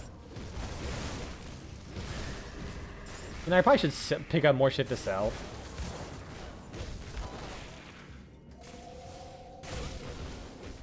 Because fucking Quest sure as shit ain't giving me any money. Service note. For weeks I've been getting the feeling that something bad is coming. Like a knot in the pit of my stomach that won't go away. And each day it gets a bit worse. I've also noticed a lot of travelers from the capital of Urulon heading south with all their worldly possessions. I asked a few for news from the north, but nobody can give me a clear answer. It's an unshakable feeling that something awful is about to happen. How is it we all share the same dread? God damn it, right? This scroll doesn't work like this anymore. No shipment from the capital again. Last week we didn't get our latest deliveries, and now again? No shipment coming in means no shipments going out. How am I supposed to run a store if I don't have supplies to sell? Local goods are fine, but I rely on being able to sell things people can't get straight from their neighbors. I am hearing a hushed conversations in the streets, and a customer told me she saw some cloaked figures rolling a barrel down a lake. And now the town drunk is missing. More likely than not, he finally tripped and tumbled over the ravine. But still, there's a strange chill in the air, and everyone seems to be on edge. I'm starting to think that packing up shop and heading south may be the best thing to do. Here. Oh, wait. Maybe? No? Damn. Could have been a bitch in secret hiding there. Can't do that yet. How do I get over there? Oh, up here. Kind of forgot I have Stug Blitz. I really have not been using that at all. Can't do that yet. Oh, just got stuck on a wall. Fine. Be that way. I'm too dummy thick. The fucking car got in the way. I think you're fucking safe over there.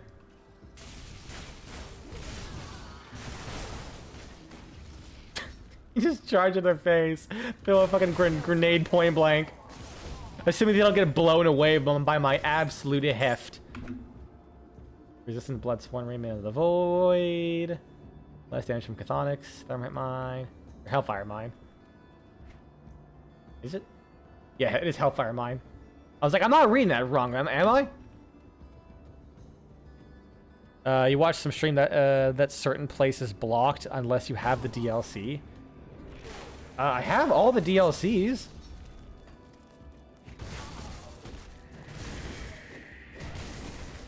Weird. Almost certain. Like, I have Forgotten Gods and Innsmouth. Malmouth, sorry.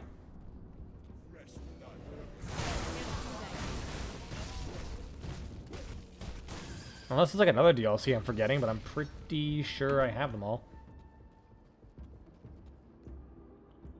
Like that early place near the Broken Hill Rift. I do not know what that one is. Broken Hill Rift, I'm curious.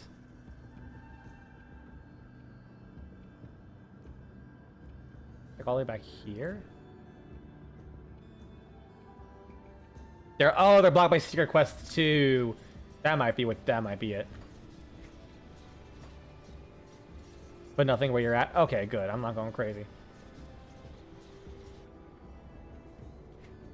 My curiosity will absolutely get the best of me. There was nothing left of that man.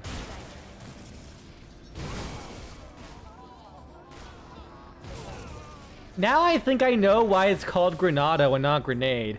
Because before you can even finish your word, you're just like, Grenade! Oh. It would have been funny if I blew him up instantly and not knocked them all back, but you know, the joke's there.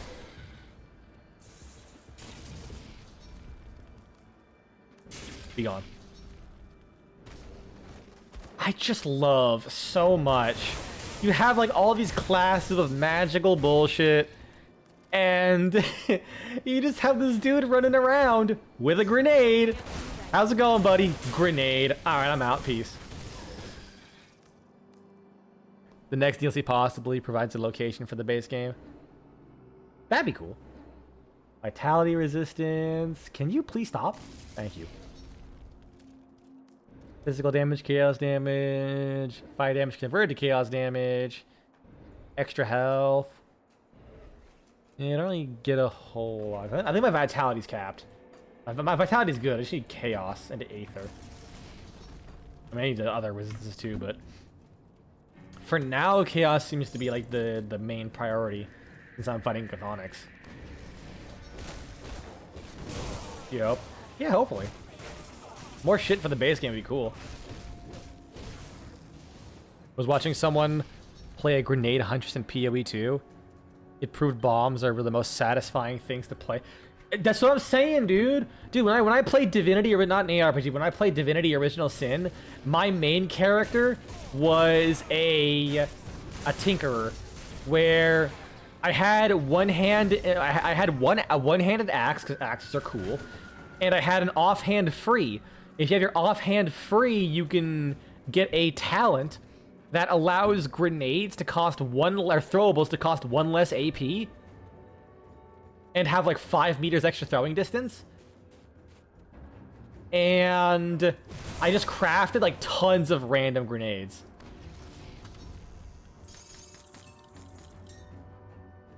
Fire retaliation, vitality and bleed resistance. Wait, gas? Yeah, it's more retaliation. At least poison, but I think this is better. Relic conflict. I think I have that one already. I guess not. I thought I did.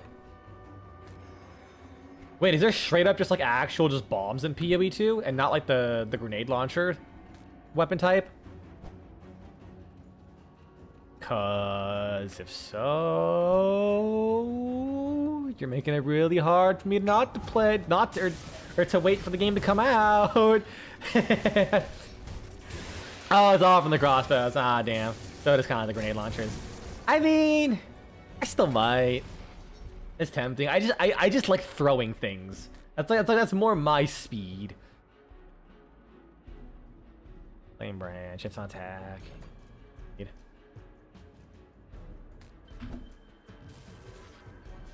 It helps the game is a huge shader problem right now.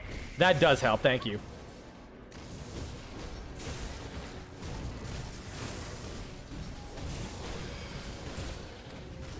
Yeah, when I was playing Divinity, it was just really fucking fun to have all these like grenades at your disposal and just chuck them like once a turn, I'm just chucking a grenade.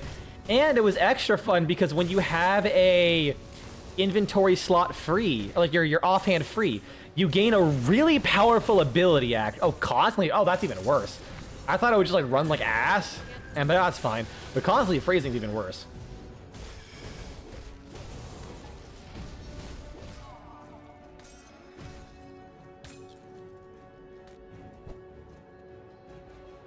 But yeah, every 30 minutes. Fuck.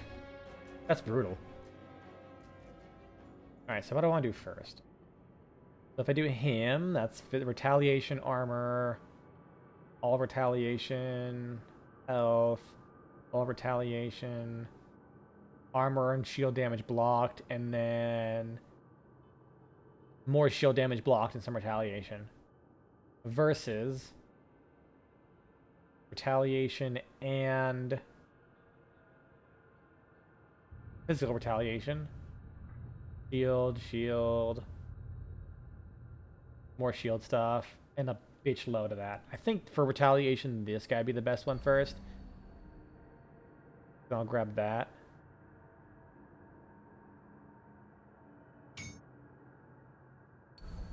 Oh, neat. So grabbing this actually affects how much damage is displayed there. That's cool. Yeah, because then I get a skill as well. And then once I max this out, I can then unspec into this. All coming together. Let me sell some shit. There was a first build you used as Arcanist where I could use a super explosion, disappointed, and realize Demolitionist up my alley. Hell yeah, brother. Love Demolitionist. I'll give you a good price on what I've got left. Oh, it's a lot of lore dumps. I don't think I want to read all those. I'll probably get rid of that for now. I can always find another one. Boots. And Mark of the Traveler. I think I have plenty of those. Read the bathhouse one? Sure, I'll read that one.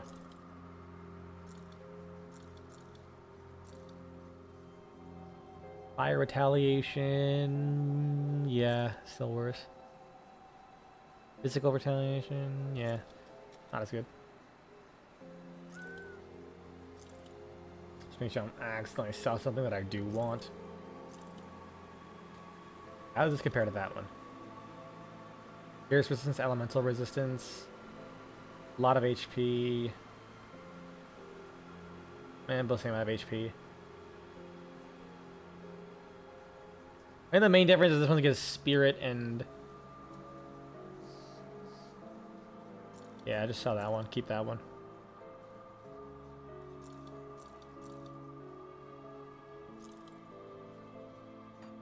Throw all that shit away. Ah, beautiful. I love that button so much. Keep that one.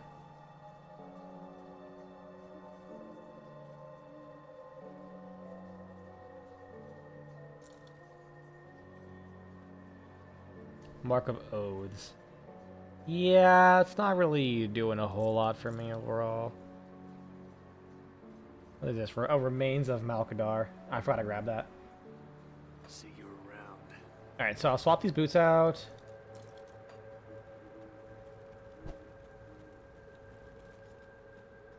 Got something you need stashed?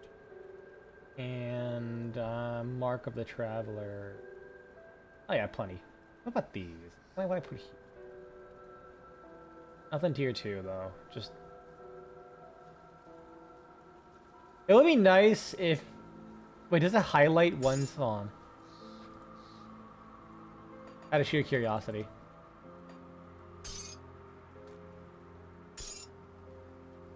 It'd be really nice if it highlighted ones you don't have, just so you can like keep track.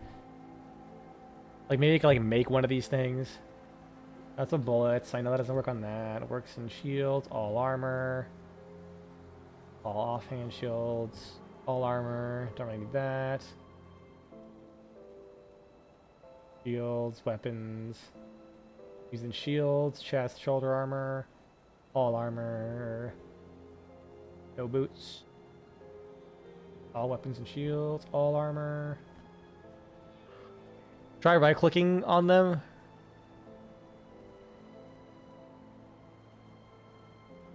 Well, I mean, I'm trying to look for the ones I don't have. Yeah, I'm trying to figure out the ones I don't have, like here, like whether they affect it or not. Because like I can look at them apparently, but it won't tell me. It won't like highlight them if I'm able to use those individual ones.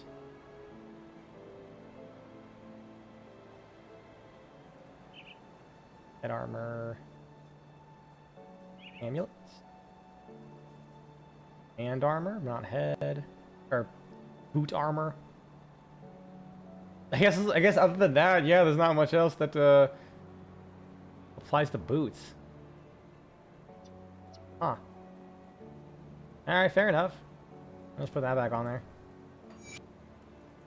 Wait, can you?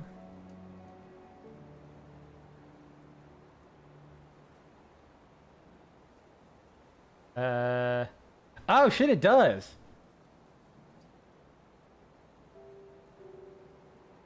Mark of Mogdragen. And then all armor. Bladed plague, so it's like an upgraded version of of some of the other ones. Okay, that actually works. Thank you. I didn't think about that. Yeah, so I mean, kind of Mark of the Traveler is fine. Maybe if I can get the Mark of Mogdragen or something. It's like basically the same damn thing. I'm good.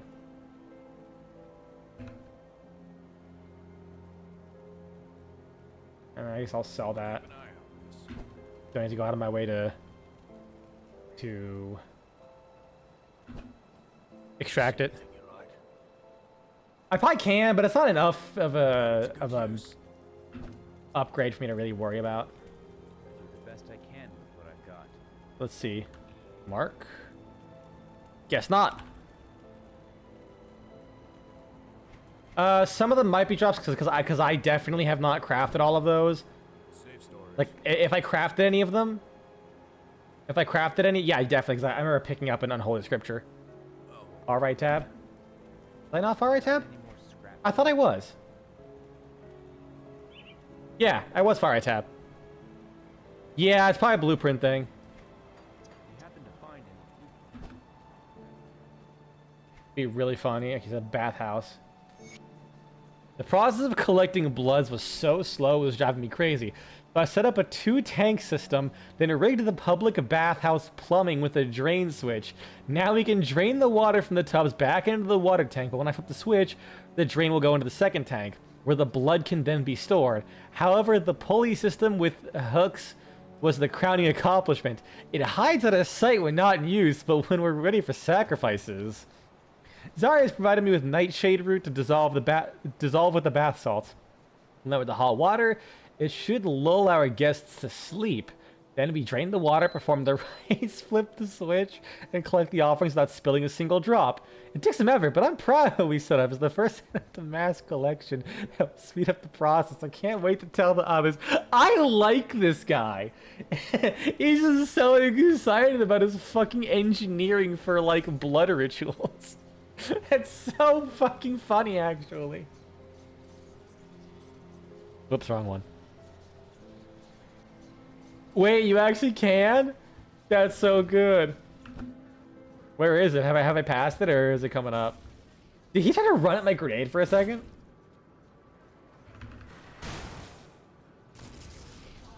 What were you expecting to happen, sir? And or madman. I do like that. The world building is great. Yeah, I was in the town you went through. Oh, okay, I gotta see this. I need to see this. Oh. I guess we're going back a little bit. Oh, cool. I have a portal right here. Alright, so where would the bathhouse be? If I was a bathhouse, where would I be? I thought that was a pool of blood, but then I realized that was an overturned cart. God, the fact that it also just AoE knocks everyone down is just fucking great. Up the road a bit. Roiling blood. Fitting. That skill's not ready. They're not there. Ooh, dynamite. Well, I'm glad I went back. I apparently fucking missed this shit.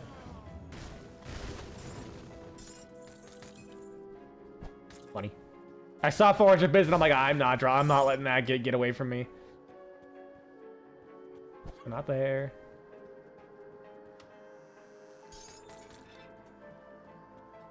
Hey, let's not get loot I missed. That is A-okay with me. There, nope. Not there. Not there. Bathhouse, hello? Nope. Oh, here it is. I think. Is this it?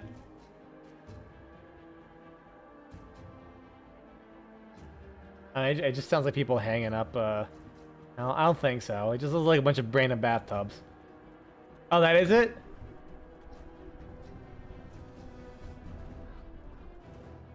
Oh, so... Oh, I guess you can see, I guess you can see the tower there. That's neat. I was kind of hoping to get to see his contraption.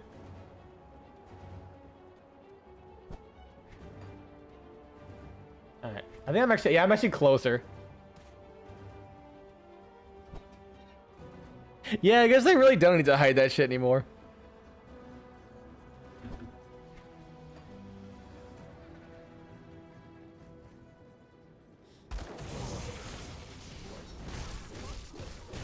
Also, I can totally imagine me like plowing through a village, and then you just have like a Chthonian guy, as I just just absolutely bowl someone over with a grenade, and make them explode into vapors. You just have this Chthonian guy just following behind him with a straw, just going like, I must save the blood.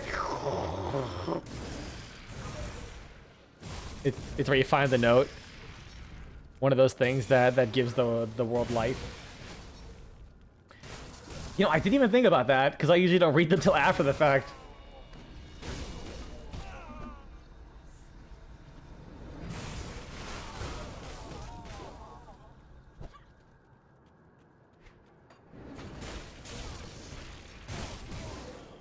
You know what, just for fuck you, I'm gonna... I decided to use my blade barricade. Power myself up for that grenade. I can't do that yet. Man, with the recent Warframe update, not recent, but the upcoming Warframe update having damage over time effects show up on the health bar, I feel like more games need to do that shit. Where you apply damage over time effects and a portion of the health bar is highlighted showing like when it's going to be lethal. I think some of the Spire does that too with the poison builds. That's fun. That skill's not Yeah, ready. the Spire specifically. I have a problem with Slay the Spire. I'm really bad at it, but it has a really fucking fun poison build. So I keep having to play the game, but I'm so bad at it. The static app actually makes it easier for world building. Oh, for sure. Because you at least get, because you actually get to like build set pieces. Well, I guess overall, like in individual stuff, I think Path of Exile actually does a pretty good job at world building, with its static environment, or not its random environments, because each zone still has specific set pieces and areas. Like for example, in I forget what the area is. It's like one of the first areas in Act 2. Like in the middle of the map, you have the like little windmill kind of thing that has the skeleton boss and a note that pertains to the area. If you go north, you will always have like the graveyard with the Chamber of Sins. Like things are generally in the same area, even if like the overall layout might be a bit different.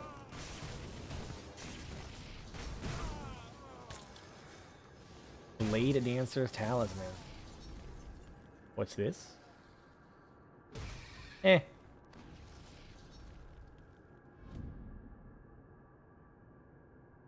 Oh yeah, right, you can't dual wield melee weapons by default. You have to have certain talents that do that.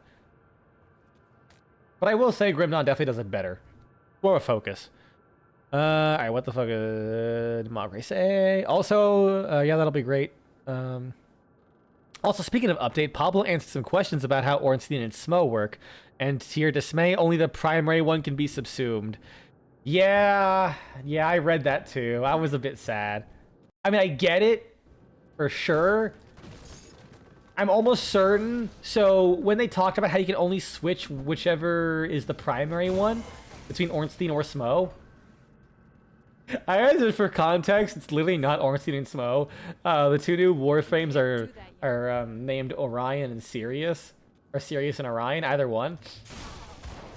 But you can call them O and S, like 2 and 1. So I'm just gonna keep calling them Ornstein and Smo from now on, just because it amuses me. But yeah, because you can only change it like once a day. I'm almost certain it's like a back end thing. That skill's not ready. Because like even if it's like 6 abilities and they're modded like 2 different warframes, they might still be considered only one warframe. So like they'd have to do a lot more work to make it so you could. Where are you going? Fuck off. I guess fuck back on. Okay, I already exploded everything here. Actually, boxes. Loot. Eh. Also, apparently those are called infusions, even though you've never... They are, in fact, called infusions, yes. But because everyone is familiar with calling them subsuming warframes, everyone just calls it subsume. But it is, in fact, called an infusion, yes. Like, in-game, if you click on the button, it'll say, like, which slot do you want to infuse this to. Or... what was it? Or like when you go to remove it, you can do like a remove infusion. I think it's more of a balance thing. Could you imagine having both Roar and Eclipse at the same time? That's also true. I also think that could be a technical limitation as well. Because like they would they be able to detect if one of them has a mutually exclusive subsume over the other one, without like doing a ton of extra work? Because I think at one point they said that it was already a huge technical marvel that frame even works in the first place, because of how much effort got put into it. I'm sure it's probably a little bit of both. The thing that tips me off more is the fact that you can only switch between whichever is your primary once a day. That's good. That's got to be like a specific reason for it. Maybe because like it just changes everything in your inventory to like list them as like a different entity if you switch them. Which I feel like maybe that's what I'm thinking, Dragon. Also, hey Dragon, how's it going?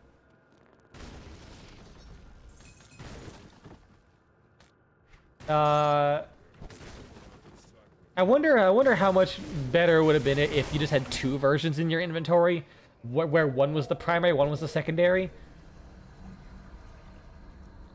It's going fine. I'm tired as fuck, though.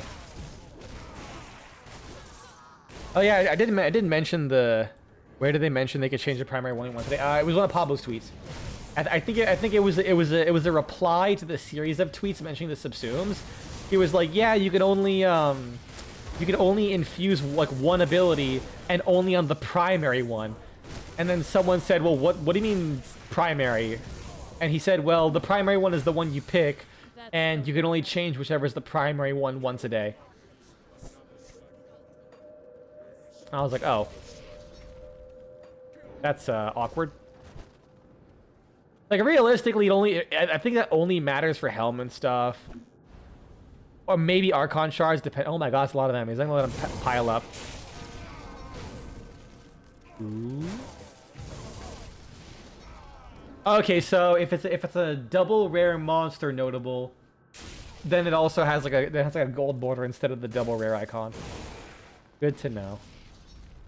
Vitality converted to chaos damage, Physio converted to fire. Also, yeah, I fucking that's a really good bong. Unfortunately, can't really use it, I don't think.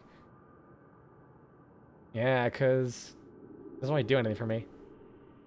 I did hear the gong, yes. Oh, that's juicy.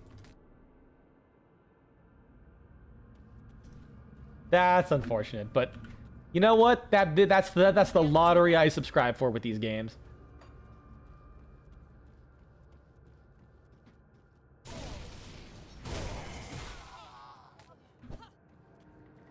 Actually, do I have a double rare on me right now? Oh, even non-monster and frequent rares do that. That's good to know. I've only had like that's like my second one that's ever dropped, so that's probably why I don't remember the gong. Mend and Maim are kind of silly. Maim used to be like the big nuker. Like you kill like 4 enemies and then you press 4 and everything within like 30 fucking meters just dies. It is a bit silly. Like, I think overall, like, outside of the jank of Equinox's abilities, like, how I think Pacify, the boosts actually scale down. This sounds actually more satisfying than the legendary ones for some reason. Let me test that.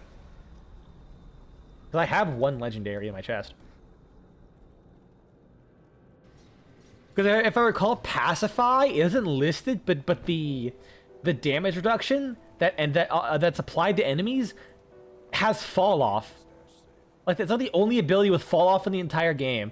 So the further away enemies are, the more damage they do to you, like proportionally. And if you have negative strength, Pacify actually makes enemies do more damage. So you can literally troll your teammates. Fun fact. I'll keep an eye on this. Yeah, you're right. That is jank. Absolutely. But honestly, I feel like if they just allowed you to switch forms, that would honestly do a lot to help Equinox. Can't do that yet. And like without having to have the augments and all that shit, and made it faster. Like, I feel like effect-wise, she's not bad. She's definitely dated, but not bad. She just like at her core just has a lot of jank. Where the fuck am I going?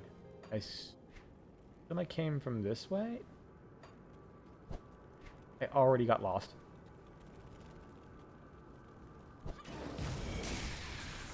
No, there's enemies here, so that means I went this way.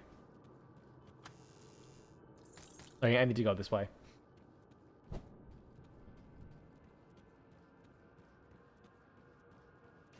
There we go. But yeah, I do agree. I do agree that the double rare sound is a lot more satisfying than the legendary. Hit him with a grenade. Targo's hammer leveled up. Need to ready the reset view button. What button is that again? Options, keybinds, reset view, camera default. There we go. Perfect. I knew it was something.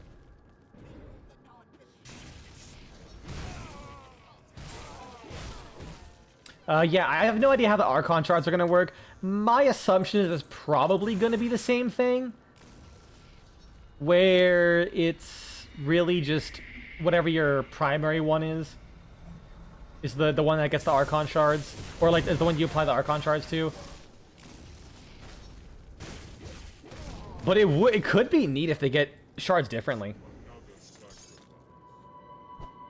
That could definitely be potentially good.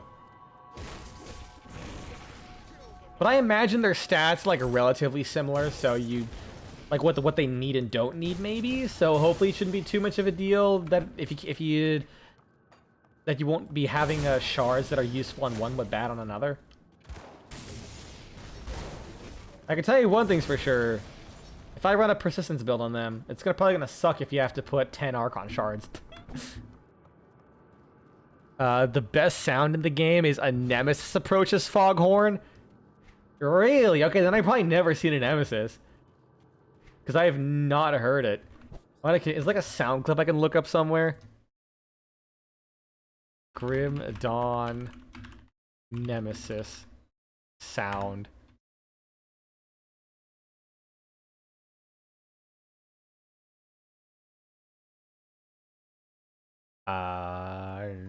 No, not easily that I could find. I figured as much.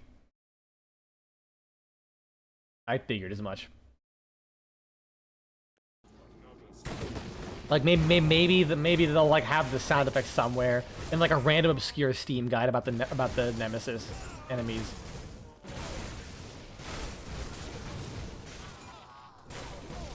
What is that? Aether weapons. What's giving me that? I could suddenly give me Aether weapons.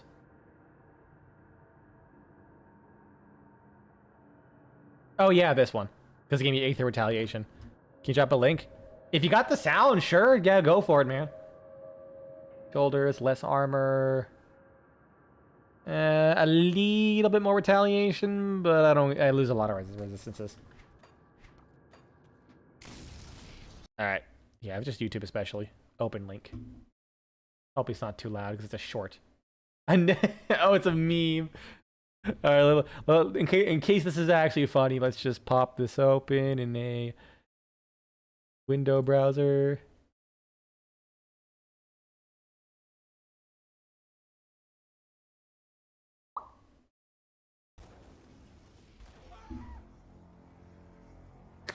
Wait, really? First time. That's actually terrifying. Holy shit.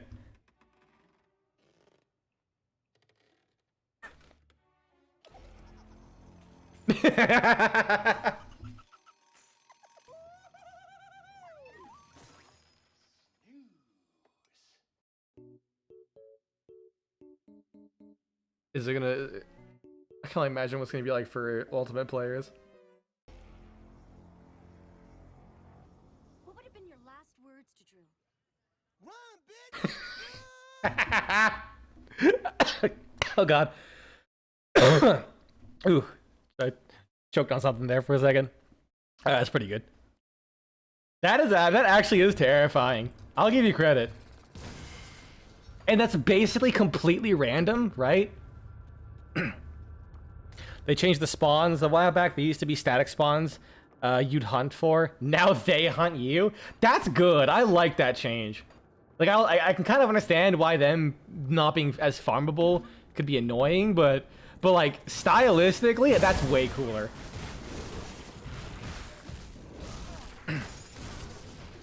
So that makes it feel more like a consequence of them hating you, rather than, oh hey, an extra mob spawns, let me go fucking find him and get his loot. I ran to that fucking platoon just to murk that one fucking guy. Oh Jesus Christ! I'm just gonna press all my buttons. I was like wedged there for a second.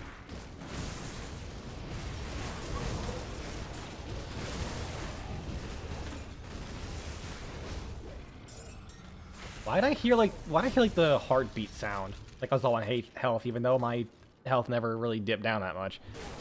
They're actually more farmable now. You just kill whatever faction they belong to. Their RNG increases in dangerous domains and it's higher. Oh, that's actually cool. So we both got our cake and can eat it too. Fuck yeah, dude. Oh yeah, I gotta start making one of these once I hit level 50. The Eye. +2 to all demolitionist skills. Neat. Projectile speed increase? Didn't think that'd be a modifier. Wreath of Souls. Meh. It's a little cool at least. Oh, I already had that. I found that already. Brawler gloves. I already got that. Wait. Acid retaliation. I mean, I already have bonuses to acid retaliation. Oh, and having 4 pieces gives me 500 acid retaliation. On top. Shit. Hell yeah, dude. Bunch of HP, chaos resist. I lose a lot of vitality resist though. We'll feel this out a little bit, you know? I'll go back and make a scaled hide real quick to replace it. I'm not gonna like straight up blow it up for the scaled hide. Because if I need that, if I actually need that chaos and vitality resistance, then I'll definitely will go back and grab it. Safe storage, no questions asked. No. Scaled hide. Do I have any on me? No. Keep an eye on this. You can always get a better build later. Also true. Scrap metal. I usually try and like play in the moment. If that makes sense.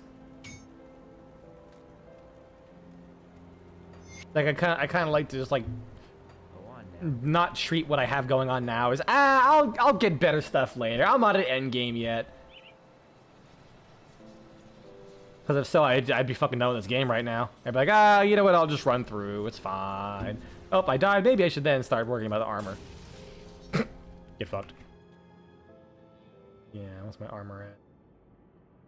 97% DR. Looking okay. Looking okay.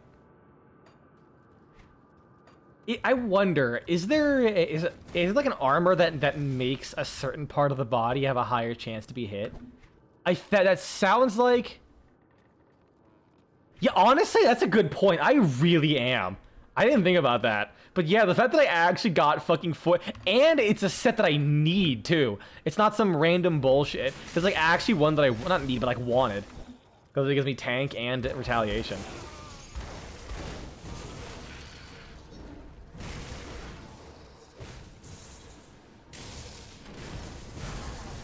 Level 46. What's this one? Offensive ability increases armor.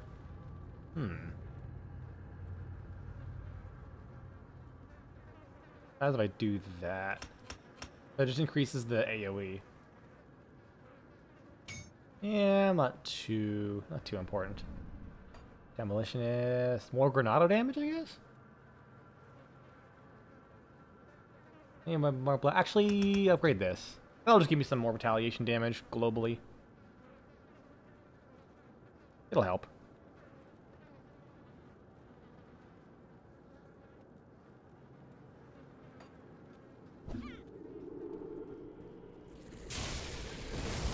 Blast Shield's good, but like it really hasn't been proccing that much. Can't do that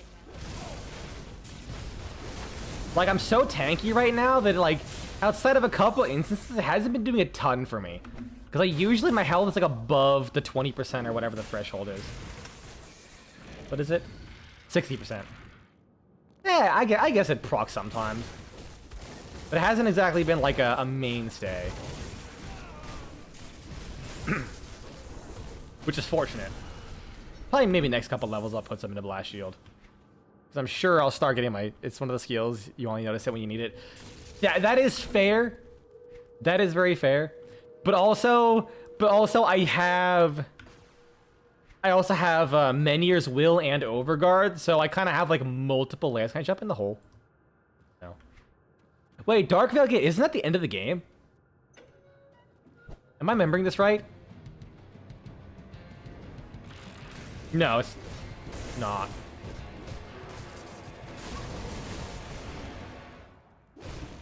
I forget how far. Not yeah, you're right, Necropolis. And what's his special attack? This is the end of Act 3. Wait, he has less HP than some of the other shit I fought. Can't do that yet. I fought one guy with 700,000 HP. This guy ain't shit.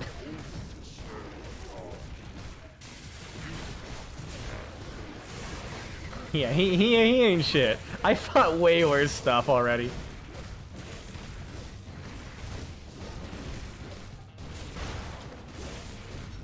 And fuck Lamau. Can't do that yet. Easy. It's locked. Oh fuck, right. Phase 2. And everyone just died. Oh wait, shit, now he has 500,000. I don't know why I somehow forgot about phase 2 would exist. Literally, hasn't every single like act boss had a phase 2? Oh no, I don't think Darius had one.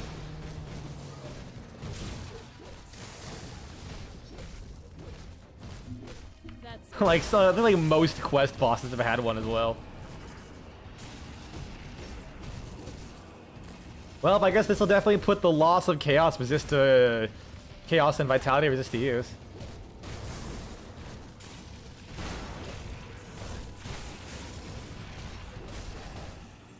that skill's not ready. This gameplay is so goddamn exciting. I love it.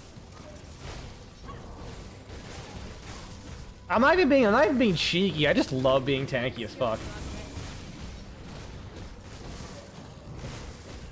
Yeah, you're right. Darius did not even have his own music. What the fuck? Poor Darius. Even Crate just said, "Yeah, fuck Darius." Final sermon, the end of times. God, I'm gonna be fucking doing story time for a while, aren't I? Watch it there. I'm almost certain I will forget it.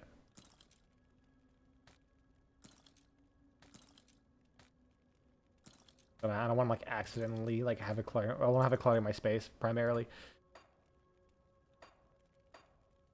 All right, Immaterial Edge. Can't believe they'll expand the map more to the left in the next DLC. Oh, they are doing that? That's cool. Yeah, you know, it did seem kind of weird that like after you do the Malmeth, then you go up here to Gloomwald.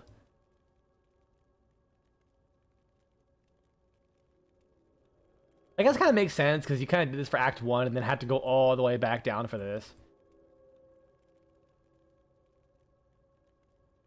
You probably got most of a level just in lore. Shit, you're right. Ah, fuck. Now that you said that, I forgot to give you a bunch of XP. Alright, let's see. Zarya's Journal, page 1. I'll try and read through it real quick. Everything is proceeding as the Bloodlord had intended. My year-long employment as the town's apothecary has earned me the people's trust, and I'm now in the perfect position to spread our cause.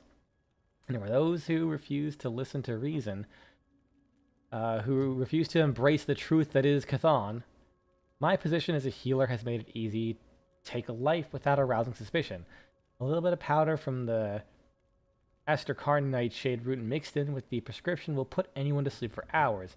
After that, it's a simple matter of retrieving the dissenter and performing the required observances. With each person returned to Chthon, I carve her sigil in their flesh. For me, it is the most important step in the early stage of the draining ritual. The blood drains quickly from a slit across the carotid artery and drains into the specifically prepared oak casts that the carpenter, another blessed by the Bloodlord, with this task prepares for me. Not as nice as the glass vessels we've been preparing, but it's much easier to hide suspicion. The body is stored in a second barrel weighed down with stones, and then sunk to the bottom of the lake. Nearly every death over the last year has added to our tribute. Oh yeah, because the other note mentions someone throwing a barrel into a lake. Oh. Rest in peace, that drunk. Nearly every death over the last year is added to our tribute with no suspicion falling between us. Blood Cult with the tech startup ethos gotta go for the efficiency metrics. That's a good one.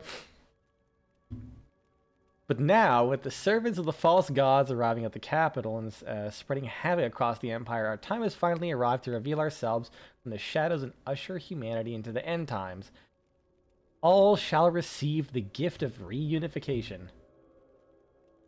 Part 2.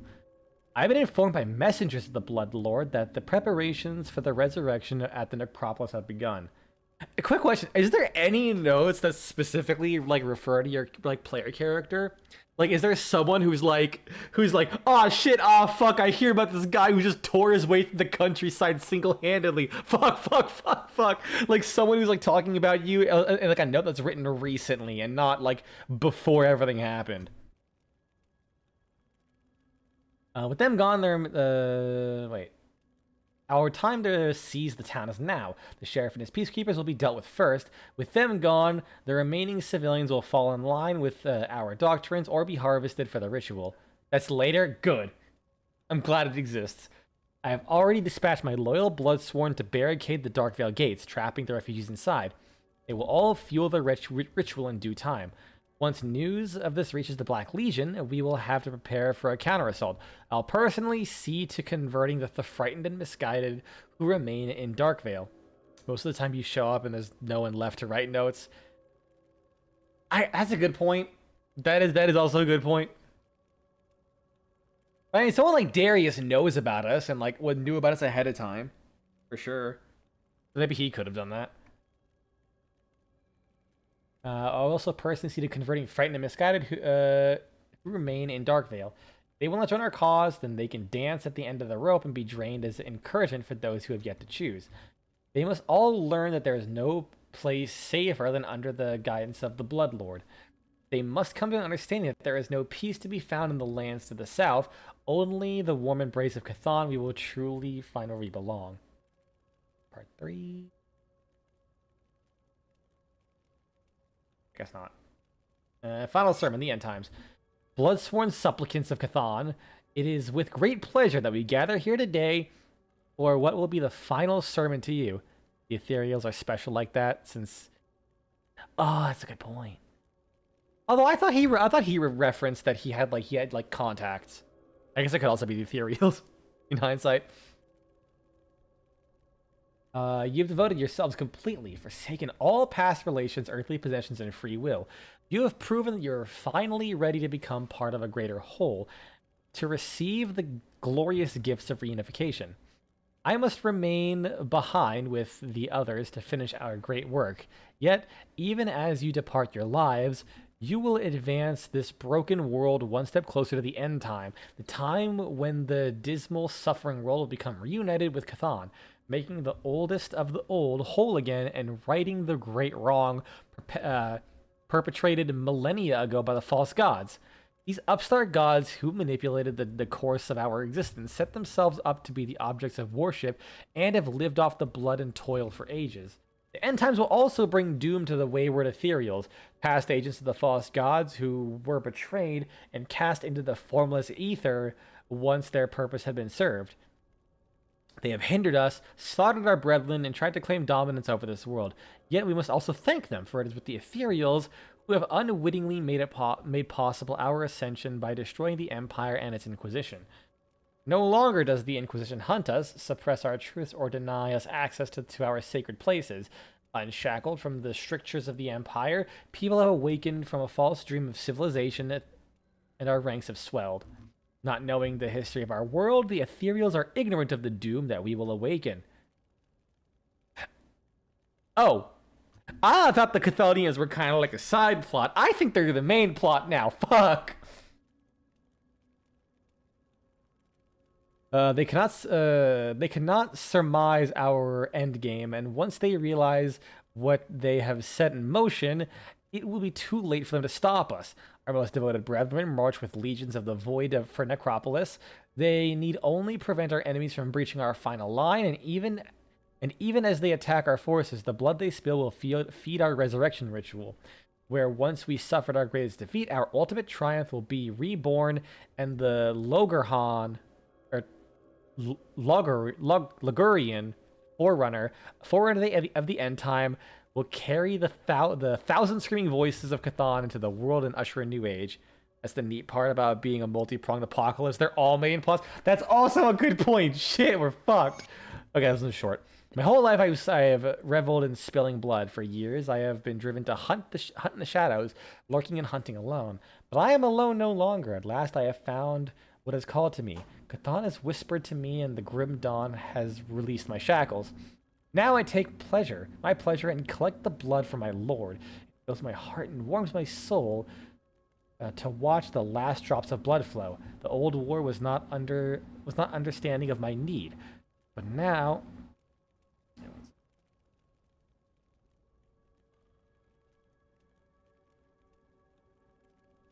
But now a new power has arisen, and Cthon has called to me, and those who do not answer the call will be my prey. Alright, let's take a small break and I'll read those at another point. The early enemy factions you've recognized as actually both the Ethereals and the Chthonians.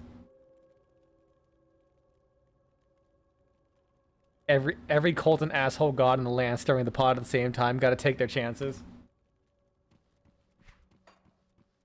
Yeah, I know you meet the Chthonians and the Ethereals earlier, but considering they're focused so hard on the Ethereals at the start, and for like a good chunk of the game, it's like, oh wait, shit, there's also the Chthonians, and they kind of sound like a bigger threat, but also the Ethereals are pretty fucking bad too. I was thinking of Ethereals.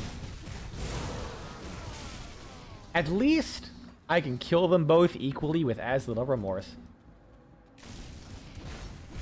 Oh shit, enemies that don't die instantly with one grenade. Come on, try like this. What if I buff my grenade? Nope, no secret. Portal. Perfect. Let's return some of these quests. Yeah, yeah, immediately after that they start fighting each other now.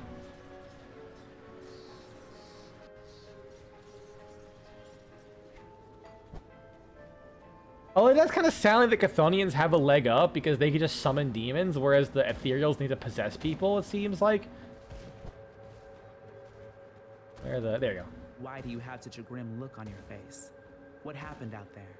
Theros lies dead, but I found some disturbing information on Let's him. see it. I'll be damned. If the bastards pull this off, we may as well slit our own throats.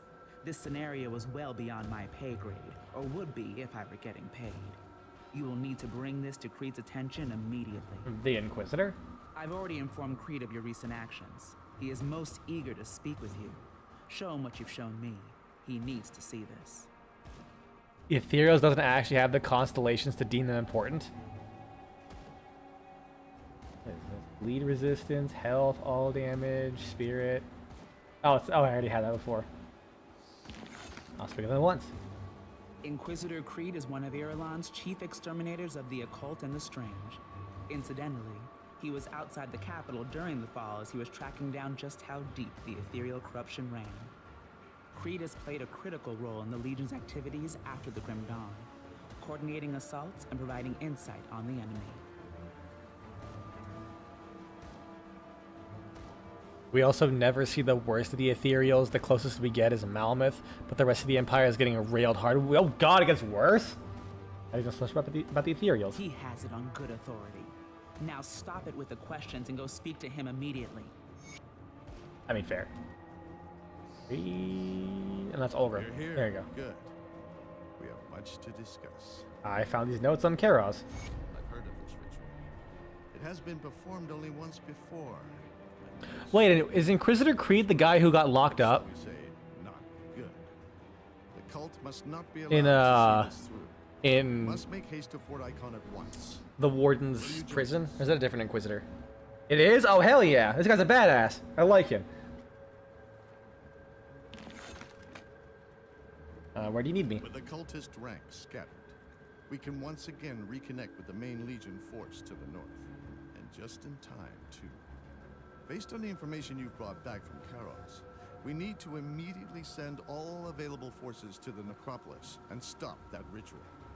Olgrim and I will be leaving shortly with a small contingent of troops. Will you meet us at Fort Icon? It lies just beyond the Astakarn Mountains, through the Darkvale gates.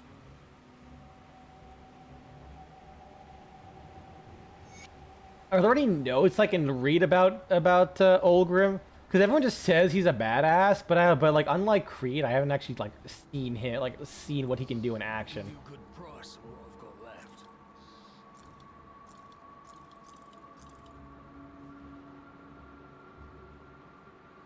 Wait, is that the same model? With like a different texture? I think it is. No, it has like a slight spike on the top. I don't like that smile. The f you smiling at me about? Put it to good use. It's honestly because like every time I come back here, I'm like, do I feel like reading like even more stuff? That's kind of why. Because if I pick them up, I'll like click them and miss them. All right, let's see what we got here. Black Legion scouting report. I write this letter to report of extreme and disturbing ethereal activity to the north of Homestead.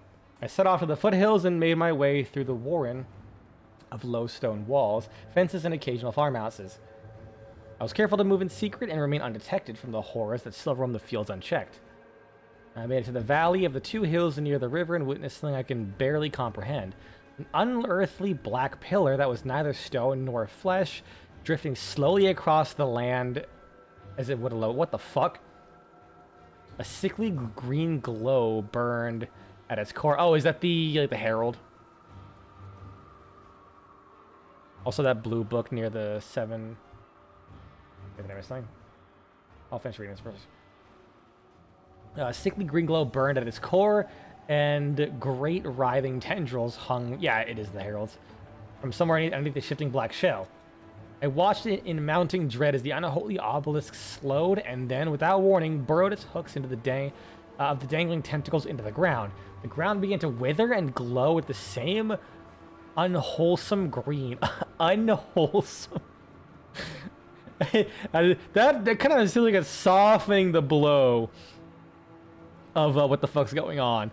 And it was then that the obelisk pulled itself into the ground with a sound that made me feel as if the earth was dying. It began glowing so bright I could hardly look. Its power seeped into the ground, twisting and corrupting it as it spread. I lingered for nearly an hour in that place, and in that time, a great distance around the obelisk had been changed. I was about to leave when the obelisk erupted from the ground and drifted into the untouched patch of land to begin the cycle again. He says, oh, that's kind of a dick move, putting the 7th note right there. But then, like, you gotta click on it. It's still glowing, too. You gotta click on it to get the 8th note. Much time has passed since my last entry. Following my escape from Krieg's laboratory, I have erased against time and lost. Passed through darkness and flame and witnessed the ruin of the world as I knew it. Even as I assumed key figures in the capital were likely to be possessed by the entities we now call ethereals, I reasoned that it was only with support from within the capital that we could hope to thwart them. Any action that begun outside the capital could be spun as a political rebellion and crushed with the Empire's own forces before the truth could be exposed. Thus, I cast the dice and raced towards the heart of Urulon, trying to conceal myself as best I could. Upon my arrival, I proceeded cautiously, booking a room at a squalid inn near the west gates in an effort to keep my arrival secret. Initially, I sought out old acquaintances, assuming if I could detect some change in personality or behavior, might reveal possession. A few awkward reunions made it painfully obvious that years on the road, carrying out my duties as the Inquisition, had left me out of touch and unable to discern whether any changes were the result of possession, or just the passage of time and faded memories. Or just the passage of... The only gamble left was to report back to the Citadel of Lumerian and see what came of it. I never made it there. Waiting until the sunlight dwindled and crowds thinned in the streets below, I rose to leave, but was quickly startled to see a shadowy figure had somehow silently breached my room, evading all of the wards set against the intruders. This is how I came into cooperation with the First Blade. That's actually really nice though. That's really cool. Wait, maybe I can see if everyone's possessed by the people I know. Wait, shit. I'm out of touch. I don't know who they are anymore. Am I old? It was known that anyone of significance who fomented discontent or posed a real threat to the rule of the Emperor might be visited by the First Blade. Wait, is that actually Ulgrim? I had never stirred such controversy, but I always imagined if such an encounter took place, I could put up a respectable fight. I never got the chance. Taken unawares, I was disarmed before I even knew what was happening. Had he sought my death, I would not have even witnessed the killing stroke fall. However, he seemed more interested in answers instead, and in turn provided me with an account of his own events that confirmed my worst fears. The first blade revealed only days prior, he had been forced to turn his knives on the Emperor himself by his own command. Despite the myriad safeguards protecting the Empire, both mundane and arcane, he had become host of an ethereal. Through strength of mind, he had usurped his possessor long enough to summon the First Blade, command his own execution, and charge the assassin with ensuring that his own son, the young prince, survive to reclaim the throne. His last command issued, the Emperor's consciousness slipped once again under the control of the ethereal, and a desperate battle ensued. The First Blade reported that he is believed the Emperor and ethereal within him slain, but given his inexperience with the entities, he could not say for certain.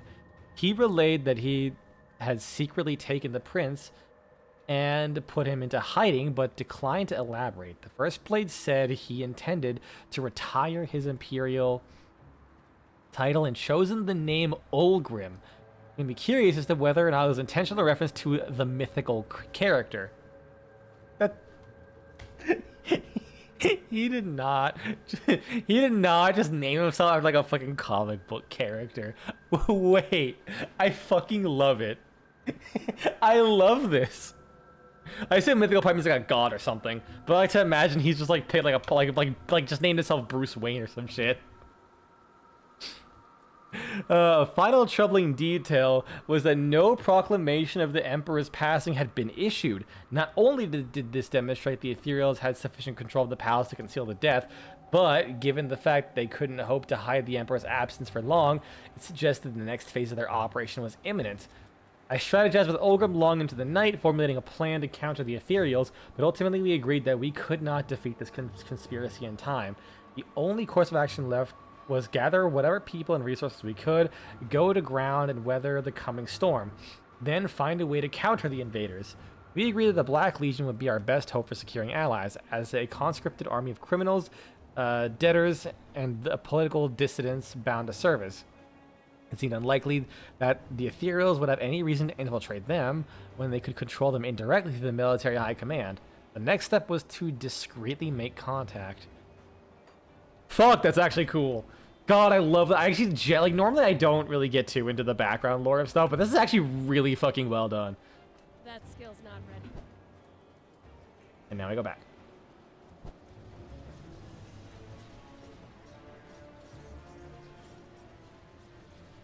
Yeah, like, it's just good, man. There's another game I'm thinking about that does a really good job at painting a picture. I wish I could remember it. I think it might have been one of the games that I even reviewed. Let me actually scroll through, because it's been so fucking long since I made one. I kind of forgot all the games I played. YouTube. My YouTube channel.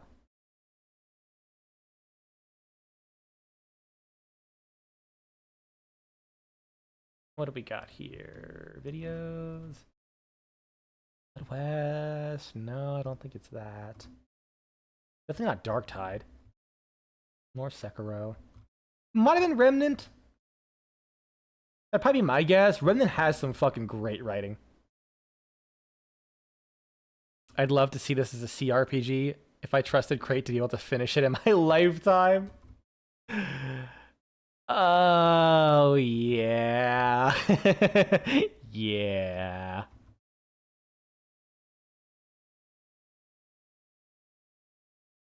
Right? It kind of does. Might be Remnant. Remnant does some good lore as well. Remnant 2.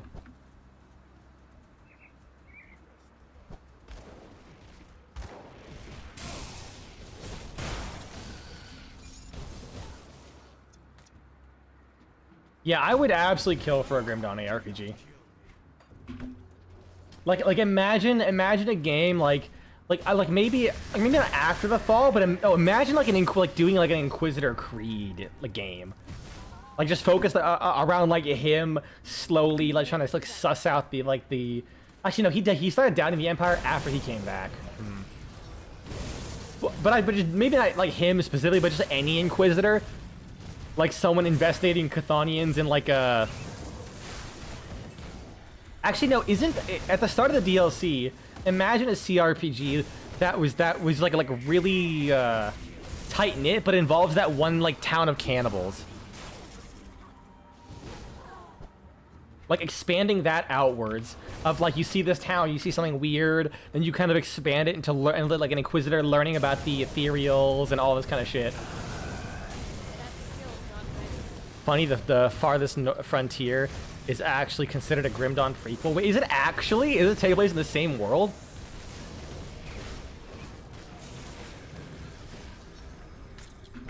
I assume it's like so fucking far in the past that it's like well before the Grim Dawn.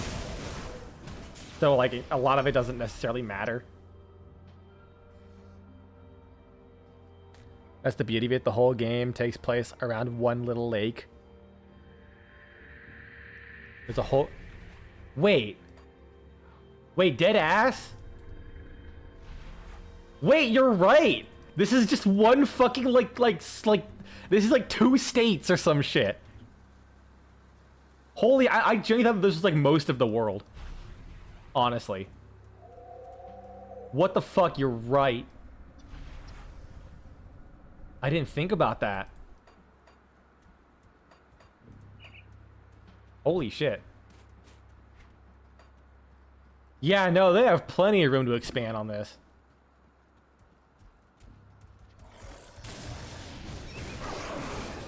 Oh, God, I would love that so much.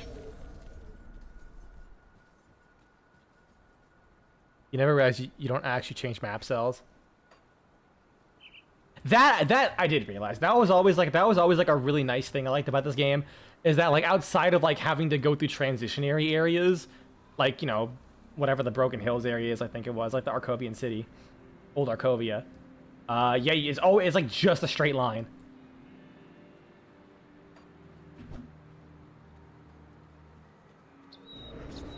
I just thought that like in the scale of everything that was most of the world, or like just most of the continent or some shit.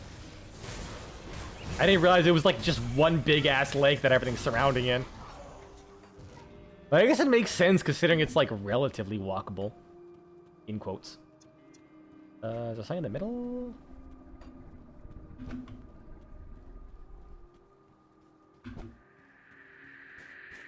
No, I was already here. That skill's not ready. The exit's this way.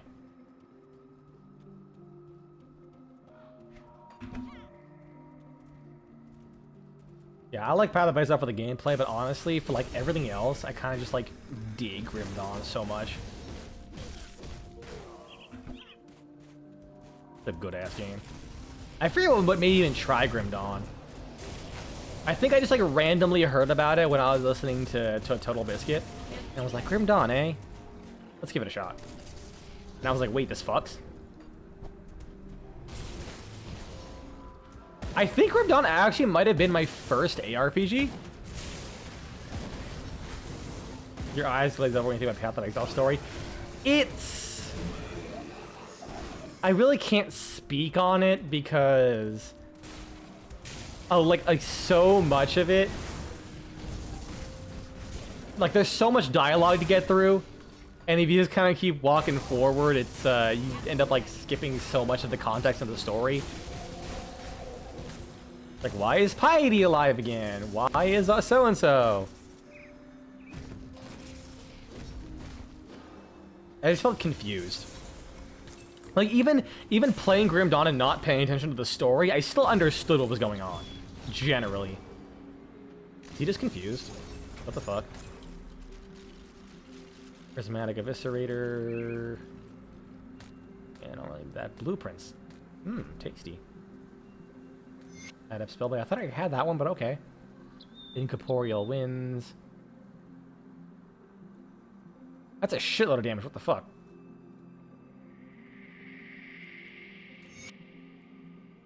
Grim Dawn is one of the few games ARPG fans hear about, and almost none of them actually play. Yeah, because like at least in my experience with a lot of people who play ARPGs, they just care about like the end game and shit.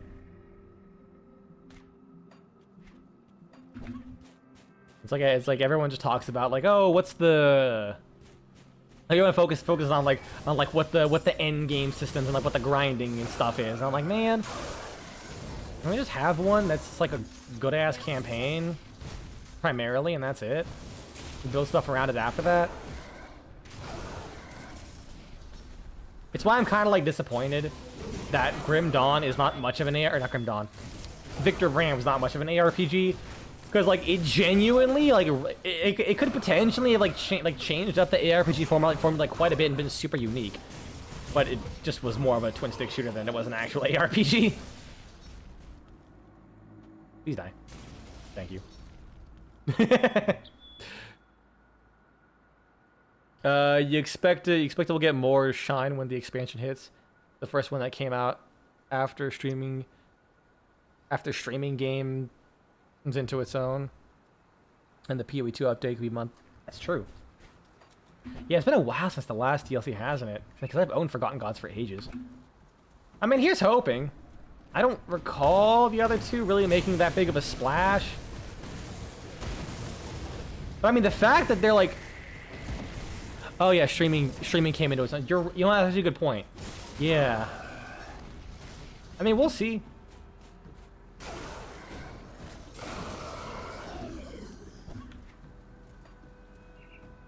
I guess if like Titan's Quest 2, like, because didn't Titan's Quest 2 have like a pretty big launch as far as like attention it got was? I haven't heard much of it about it since. Forgotten Gods of 2019. Holy shit. Selfishly, the negativity around PoE 2 makes me want to check out Grim Dawn instead. I mean, honestly, like I can see that.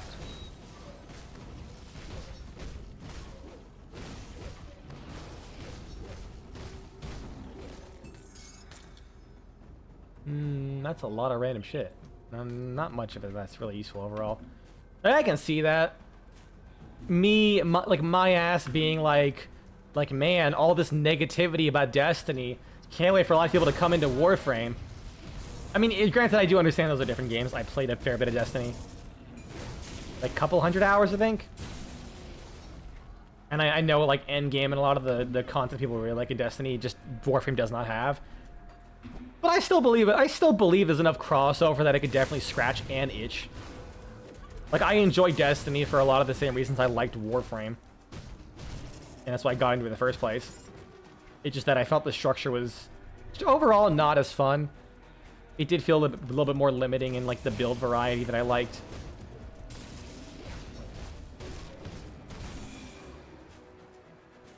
But I mean, those games have aliens. I'm not sure what you're referring to. I mean, in the sense that they're both kind of like semi-loot focused horde type games, with like some focus on build variety and things like that.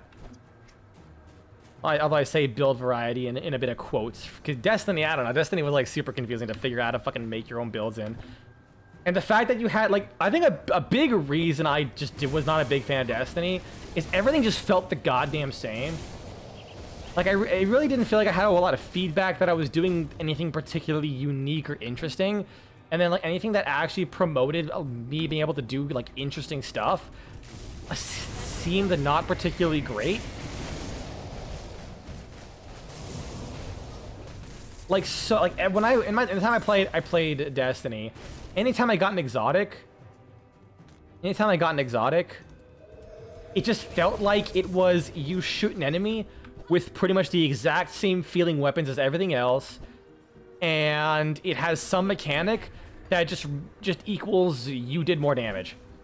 Like, oh, here's a weapon that when you shoot an enemy and get like land a full burst of headshots, you get a little turret that attacks enemies. Okay, so that just ends up being you shoot someone, and then you have something that just adds a little bit of extra damage, effectively, by shooting like the same target you're shooting at usually. Vitality, that's a caster helmet. That has more armor, though.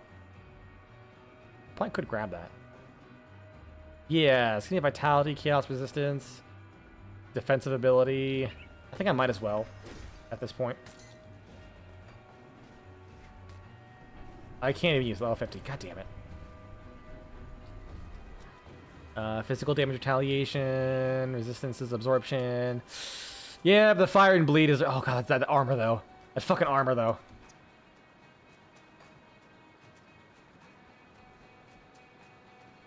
You know, that's a. I'm gonna actually grab a quick snack. I'm getting a bit hungry. That's something I just don't understand about fucking capital G gamers these days. I swear to God, Overwatch, Rust, PUBG, Fortnite. I literally only Rainbow Six. I only hear people complain about how fucking dog shit their game is. Seriously, I genuinely like. If I was ever in a conversation. Was in a conversation with someone, like there was one person actually I do know who does this. Like there's a guy I know. I have never heard him say more slurs than when like than when he's playing Rust. Like why does Rust turn people so fucking racist? Like he'll just like yell whatever out of like sheer frustration. Like dude. Do you have fun? Like, Overwatch players, especially, never stop complaining. It's like, I genuinely want to fucking ask people. Like, when I was playing Overwatch, they have to keep raging and complain the game is dog shit. I want to say, are you having fun? Like, is your life okay? Genuinely. Like, if you're this angry at a game, that you're insulting people, you need to think about something in your life that has led you to this point that keeps playing. Like I get it. Some people may say, you know, like the angriness, like the bad parts are outweighed by the good parts. And as humans, we focus on the negatives way more. But like, at some point, your blood pressure will thank you. Anyways, I'll be right back. I got some beans.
Beans acquired.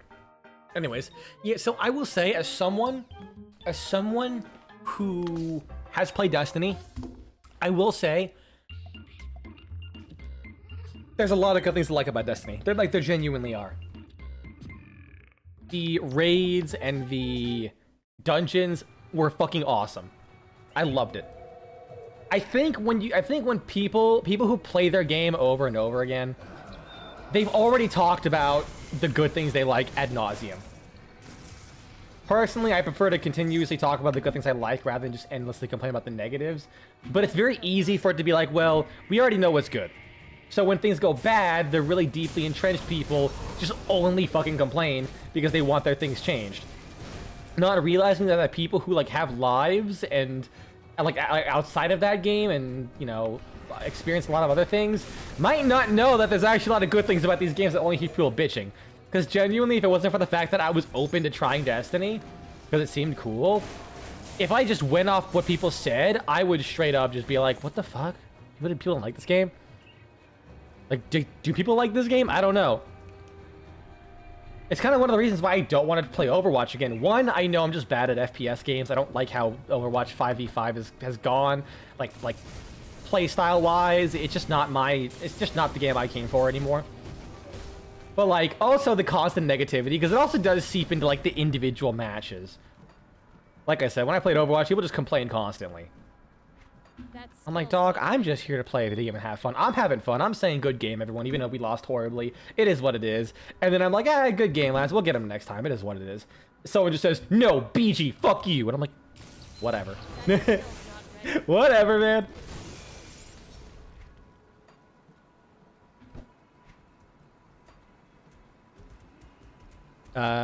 Like the day the Rust goes offline is the day thousands of people will be on the path to getting better.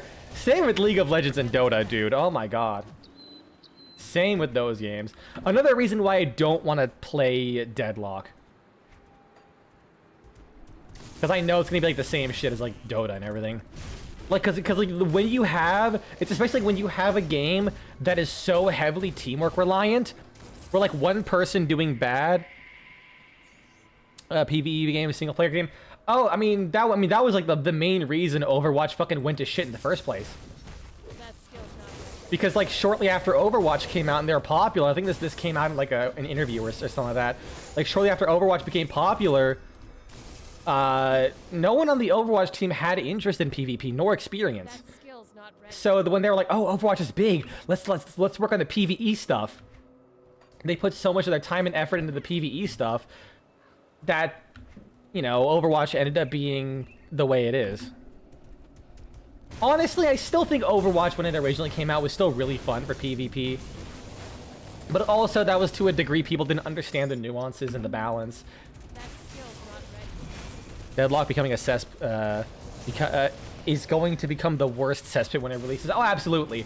Because it's like, when you have a this is one thing I hate about MOBAs, and another reason I'll never play it, is you have a game mode where being bad is actually worse. I'm trying to think how to explain it. Like, it's one thing to be bad in like in say Team Fortress 2. Okay, we have one less person who is actively contributing to the front lines. But inherently, if one person is good enough, you can make up for that other person being bad if the average skill of everyone else is still not as good. Is like not as good as that main person. In a MOBA, if you are actively bad, you don't know how to make a build, then what's this? Build Mycothonic and oh, is this one of those shrines that like you have to do like other secret quests to unlock? But in MOBAs, if you're bad, you're not just losing a team fight and you have to get your ground back. You are actively putting your entire team on the back foot, whether they were a part of that engagement or not. Because when you die, you give a bunch of fucking money to the enemy team to do shit with and make them even better. And then it snowballs from there. Like, it inherently snowballs, because now one person being bad doesn't just put you at an advantage in an equal fight. Now, if you die once, it's now an unequal fight because the enemy team is straight up better than you. Granted, there's like jungling, I guess. People hype up WoW PvP like from the way that game's designed. PvP MMO players are fascinating. I can't really say anything about them because my only experience of them is primarily through hearsay. Like the way they act on the internet. And the only person I listen to for MMO stuff is Josh Strife Hayes. But based on his experience, yeah, I really don't want to engage with PvP, with MMO PvP players. I'll just put it this way. I genuinely I genuinely don't think I've seen a single MMO with a decent or remotely heavy emphasis on PvP ever survive or do well. It just always became like a niche thing. I forgot I have Warcry. Not a secret quest that comes from the Rovers? Ah, okay. I probably need like more reputation with the Rovers.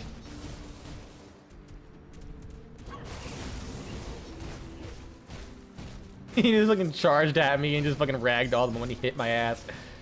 Beautiful. Grenade. Oh no! The loot ate my fucking grenade!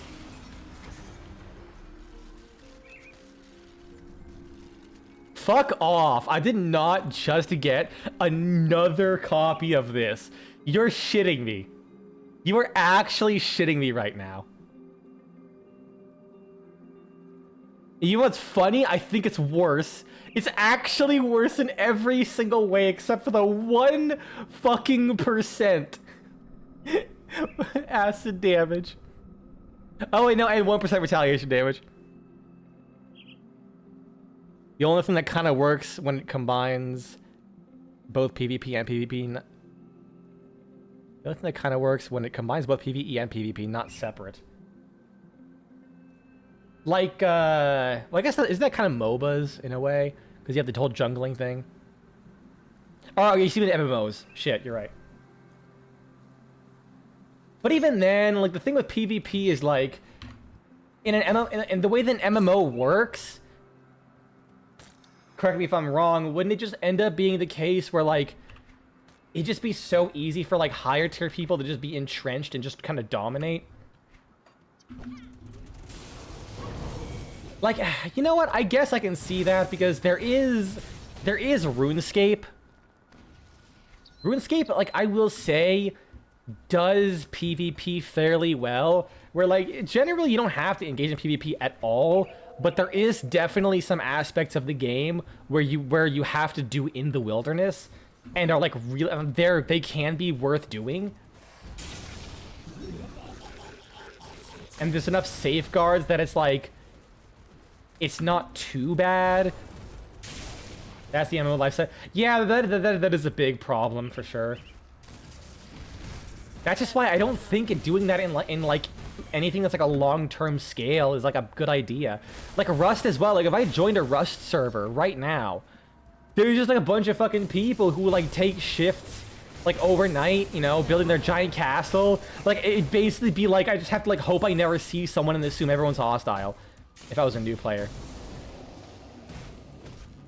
It's why I'm glad a lot of those survival games have spinned off into being mostly PvE focused. Like they assume people will also try and have a PvP element with like massive servers, so they have like PvP options. But like generally everything's considered like you'll just be playing with like you and 2 other friends. And I have gotten so many pieces of the Apothecary set. Holy shit. Nah. That's why GTRP servers exist to lessen the tryhards. Oh my god, yeah. GTA Online, when I played it, was so fucking bad.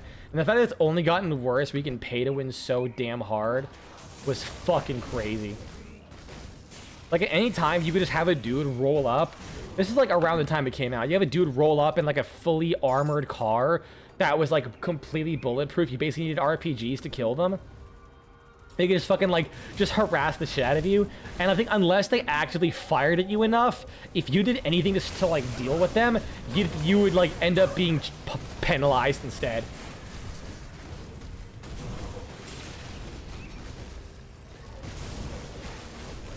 Yeah, that's like the biggest reason as well. A lot of MMOs are like, you'll just lose all this shit. Like all this shit you worked so hard on, you can just lose. Yeah, it's gotten way worse. Fucking sci-fi rocket bikes. Oh my god. Yeah, and I heard there's like tanks or some shit that you can use that cost like a lot of fucking money. You could just instantly get with shark cards.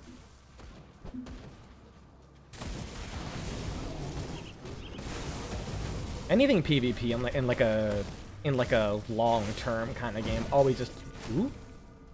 That's an offhand though. God damn it. Yeah.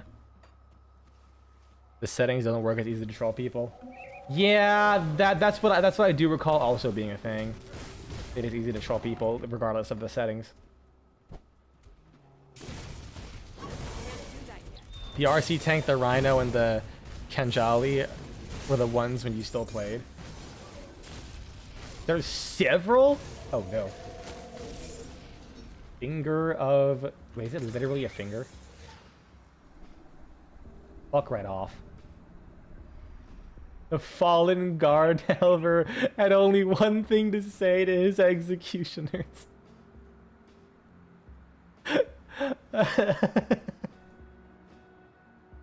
That's so good! I forgot about that!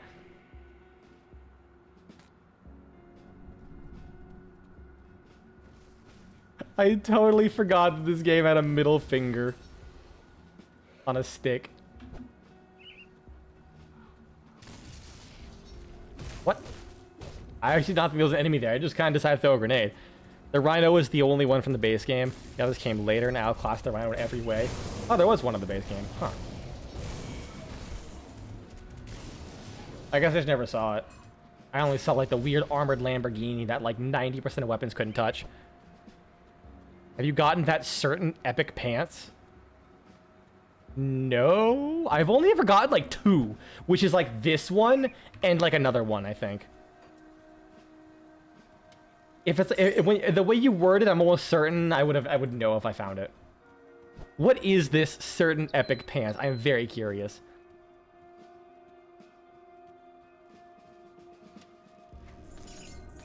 You know what? I'm genuinely too fucking lazy. Never went to the military base? I guess not.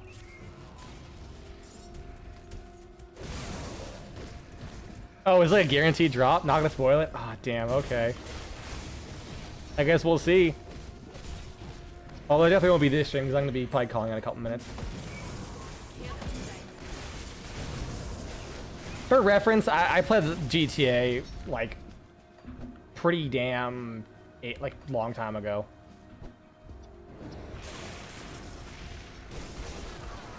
So I was young and stupid and like I basically just did my own shit. I bought a bicycle and decided I'm just gonna bike everywhere because it was funny. And it was. I maxed out endurance very quickly. You're a fan of the maces that are modeled as shields? Oh yeah, I do have because I'm really tanky. I do have the double shield over this thing. That one's really good. I've said it before, but I'll say it again. More games just need to have double shield fisting as an option.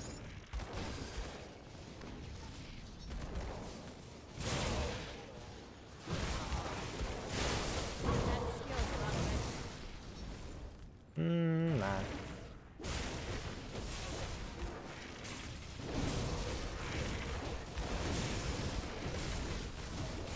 Come on, you ain't got shit on me. So 47. What do I want to put? What's this? Elemental resistance, slow resistance. Be gone. I mean, counter strike. Chance to activate. It does a bunch of retaliation damage and gives me a boost to retaliation. Hey, yeah, blast shield, like I said. There we go. What was that doing for me? Garrison elemental resistance. Nice. I know, right? It's just such a power move. Especially when you use it right, too. I think Samurai Jack had a few moments where Jack was like, fuck it, I'm pulling out 2 shields. And they did some cool like choreography with like him dodging traps and shit with that. Same with each one with regular cars. because I like their looks. Yeah, I think the car I drove was called the Hot Knife, and I remember this because my friend was like, here's a bunch of money, go buy a car, expecting me to get like some big meta car, and he's like, I'm just like giggling, I'm like, oh man, I got this real fucking good, shield here, or not shield, god damn it, I read the shield on the side of the screen. Oathbreaker, one-handed range, fire retaliation, pistol though, damn it, I can't use that.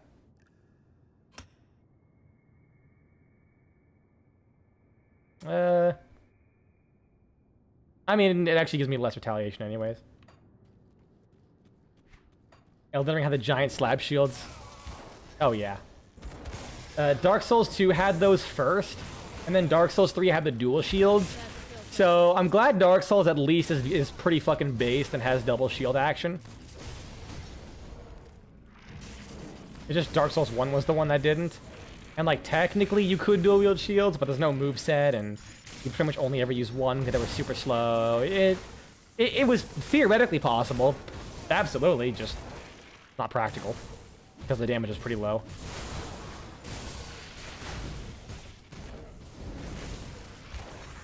But yeah, I remember like being like, oh, like souping up this car. It's like, oh man, like with this car, I'm gonna be cutting through traffic like a hot knife through butter.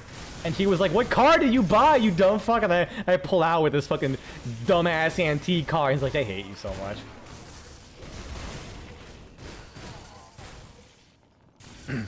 Love the devs who remember videos are supposed to be fun. Oh, absolutely.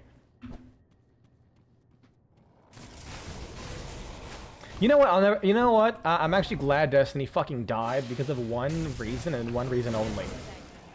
One, they had no double barrel shotguns. Two, the double barrel shotgun. Well, okay, they didn't for a long time. I think they eventually added them. They added a quad. They had a quad barrel shotgun as a exotic, and it was literally just a rapid firing regular shotgun. So instead of being pump action, it just had 4 barrels, and you went like bam, bam, bam, bam, and you just did like a regular fucking like underneath loader, tube loader bullshit, like every other shotgun in the game. Empowered Willie's razor. That doesn't do anything for me. Many cool things in GTA Online hindered by the major cons. Ooh. Physical damage retaliation plus 2 to Counter-Strike, acid physical resistance. The problem is now I have to compare with the losing the damn helmet though. Fire retaliation, vitality, bleed resist, poison resist. That could be good. It's got more armor too. Yeah, it's got more armor. Oh, but I lose the chaos resist though. Shit. Maybe I'll be fine. Maybe. That's some aside for a build. You'll need to drop the perdition set eventually. Yeah, that's a good point. That is a good point.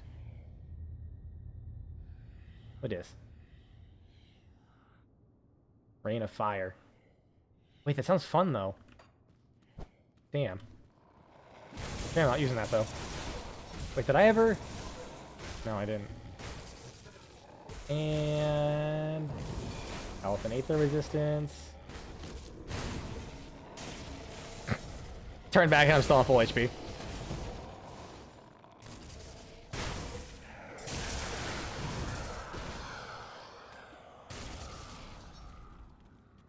You know what? I should put it in the last bag. I don't think I have anything on me that I was planning on using.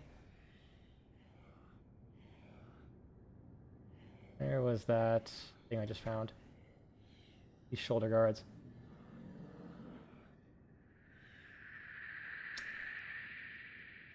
I mean, definitely keep that off to the side. Like the retaliation and the, I can get the retaliation and a lot of extra health and armor if I decide to use that.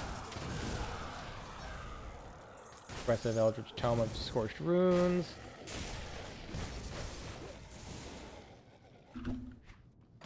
What is this modifier anyway? Launches are berserking, attacking faster, and dealing additional bleed damage. 20% ain't bad. That's a pretty low amount. Oh, hey, boss. Harvul, the Earth Shaker. Oh god, he's shaking the earth.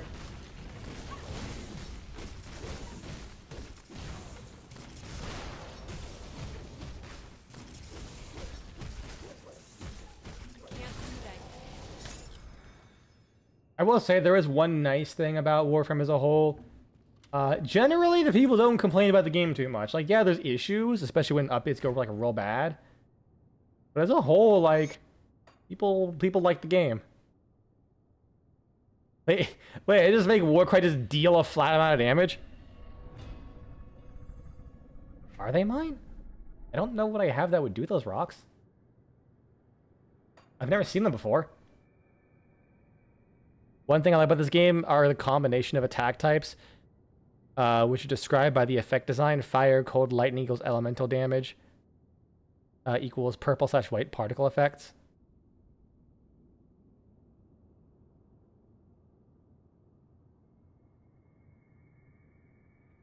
Oh, you mean like if you have all three, then it like changes the way it looks? Aether resistance, chaos resistance, pierce resistance, damage blocked, health regen. Wait. Oh, but I lose all that. You know what? I feel like at some point I'm gonna have to get rid of that retaliation thing, but like that's very nice for resistances. I feel physique, defensive ability. All right. I'll hear you out later. You think of the minority and you're bitching about Warframe? To the extent that we should do, yeah. I mean, there are people who have complaints. I mean, there's people who complain about like the general nuke slop and like simplification of Warframe for sure. But like the game is at least in a pretty good state overall. Like it has been in far worse states. Vortex stone. It works.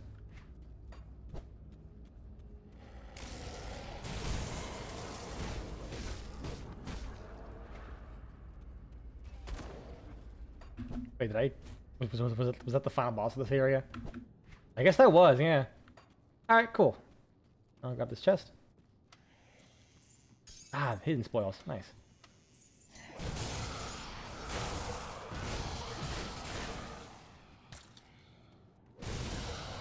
And... exit. Like, crypt entrance? Does it go deeper? Oh, no, that was it. Alright, cool. I'll call it there then. That was a good time. Good place to stop.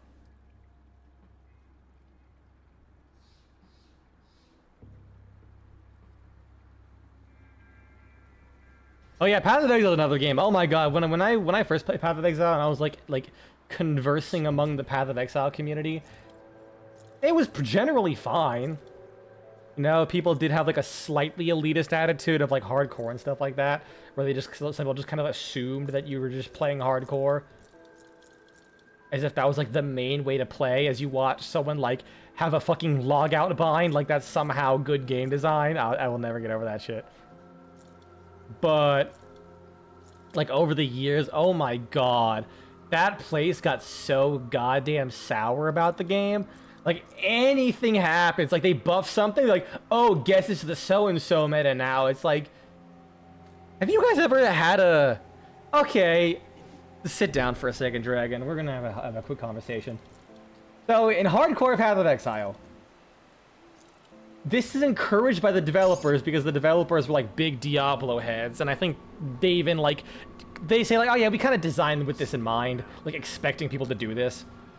So, hardcore characters, if you die, character's gone. Realistically, in Path of Exile, like, they go to standard, so you're not playing the League anymore, and you lose everything on your character. So if you had a really expensive build, you don't want to risk losing it. So if you like see a bunch of damage come your way and you're not sure you'll survive it, you hit a logout macro, and it logs you out. So that way, you're not in the bad situation anymore. to a degree, it is kind of important for Path of Exile because Path of Exile is always online, and sometimes you're like for example, you know, you saw my character suddenly get locked in there.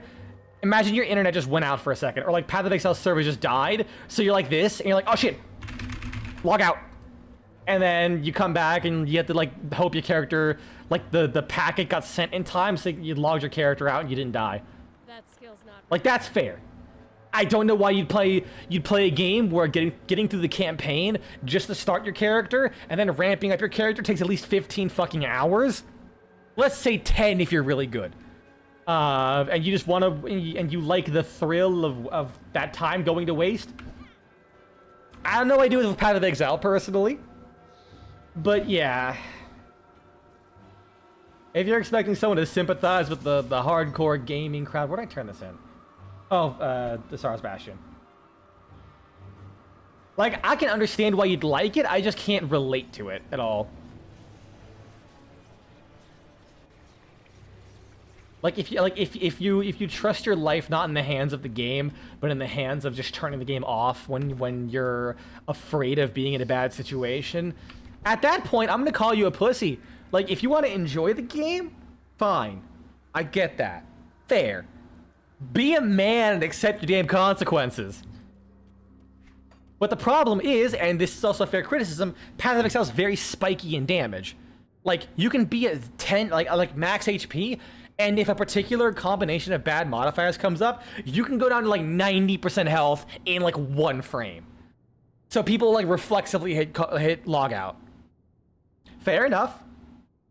But again, why are you putting so much of your time and fate into that? Again, accept your goddamn consequences. Why, if I ever played hardcore, I'm gonna eat that shit. I'm not gonna log out macro and be like, oh, I died. Like a man. I have the remains. You have entered the pit of despair and emerged unscathed. Impressive. Perhaps you are worthy of the order. Should you be interested, the next task is both an opportunity to strike out at the Legion's enemies and aid our cause. What is it? The cult of Cthon has experienced is experienced in summoning rituals, something we could use to our advantage. Will you go? We need you to. We will take what we need from the cult while crippling them in the process. Interested? The cult uses chthonic seals of binding to maintain the rifts into the void. Many of the more powerful members carry these on their person at all times. Should the cult be denied these seals, then their rituals will destabilize, denying them valuable reinforcements. Their losses are gain. Are these the seals you seek? Yes, they appear to be in good shape. They will be most useful in returning the Malkadar to this world. Next, we will require a source of arcane power. I have just something in mind. The Rite of Resurrection requires powerful incantations and an equally powerful source. Without something to draw upon, the ritual would drain its participants dry and leave them as nothing but withered husks. How can you prevent this? Ethereals are a manifestation of the Aether itself, a source of pure energy. The more powerful the ethereal, the harder the spirit will burn within the ritual. To the north, in Fort Heron, there's a mine named Stone Wren Quarry that's been blasted with Aether fire. A front for the ethereals in the region. Travel there and track down the ethereal by the name of Novera Stormfire. She was once a great sorceress, but she's no more a pawn to the ethereals. I will bestow a boon upon the order. I will bestow a boon of the order upon you to help counter her arcane powers and contain her essence. Destroy her. Neat. Buff. The most hardcore thing you've ever done was played through New Vegas' hard DLC starting level 1. Yeah, I'm more of a fan of I'm fine with something being hard and tough and take a lot of time and effort, but it's gotta be like, you gotta be able to retry. Because I feel like if the punishment is you just lose like a bunch of your life, pretty much, of your effort, then it just encourages you to not see much of the content. Like realistically, if you're playing a hardcore character, why would you ever do something like Maven when you could do like a bunch of much safer farms and get that currency anyways? Unless you like really need the build, in which you need an item for the build, which is like fair. but you're also putting a huge risk on yourself. I don't know. I never got it personally. I'm glad people enjoy it, but like like Chubb said, any game with a hardcore mode that you need to always be connected for, it just feels insane. Never understood that. Never understood that absolutely anyway.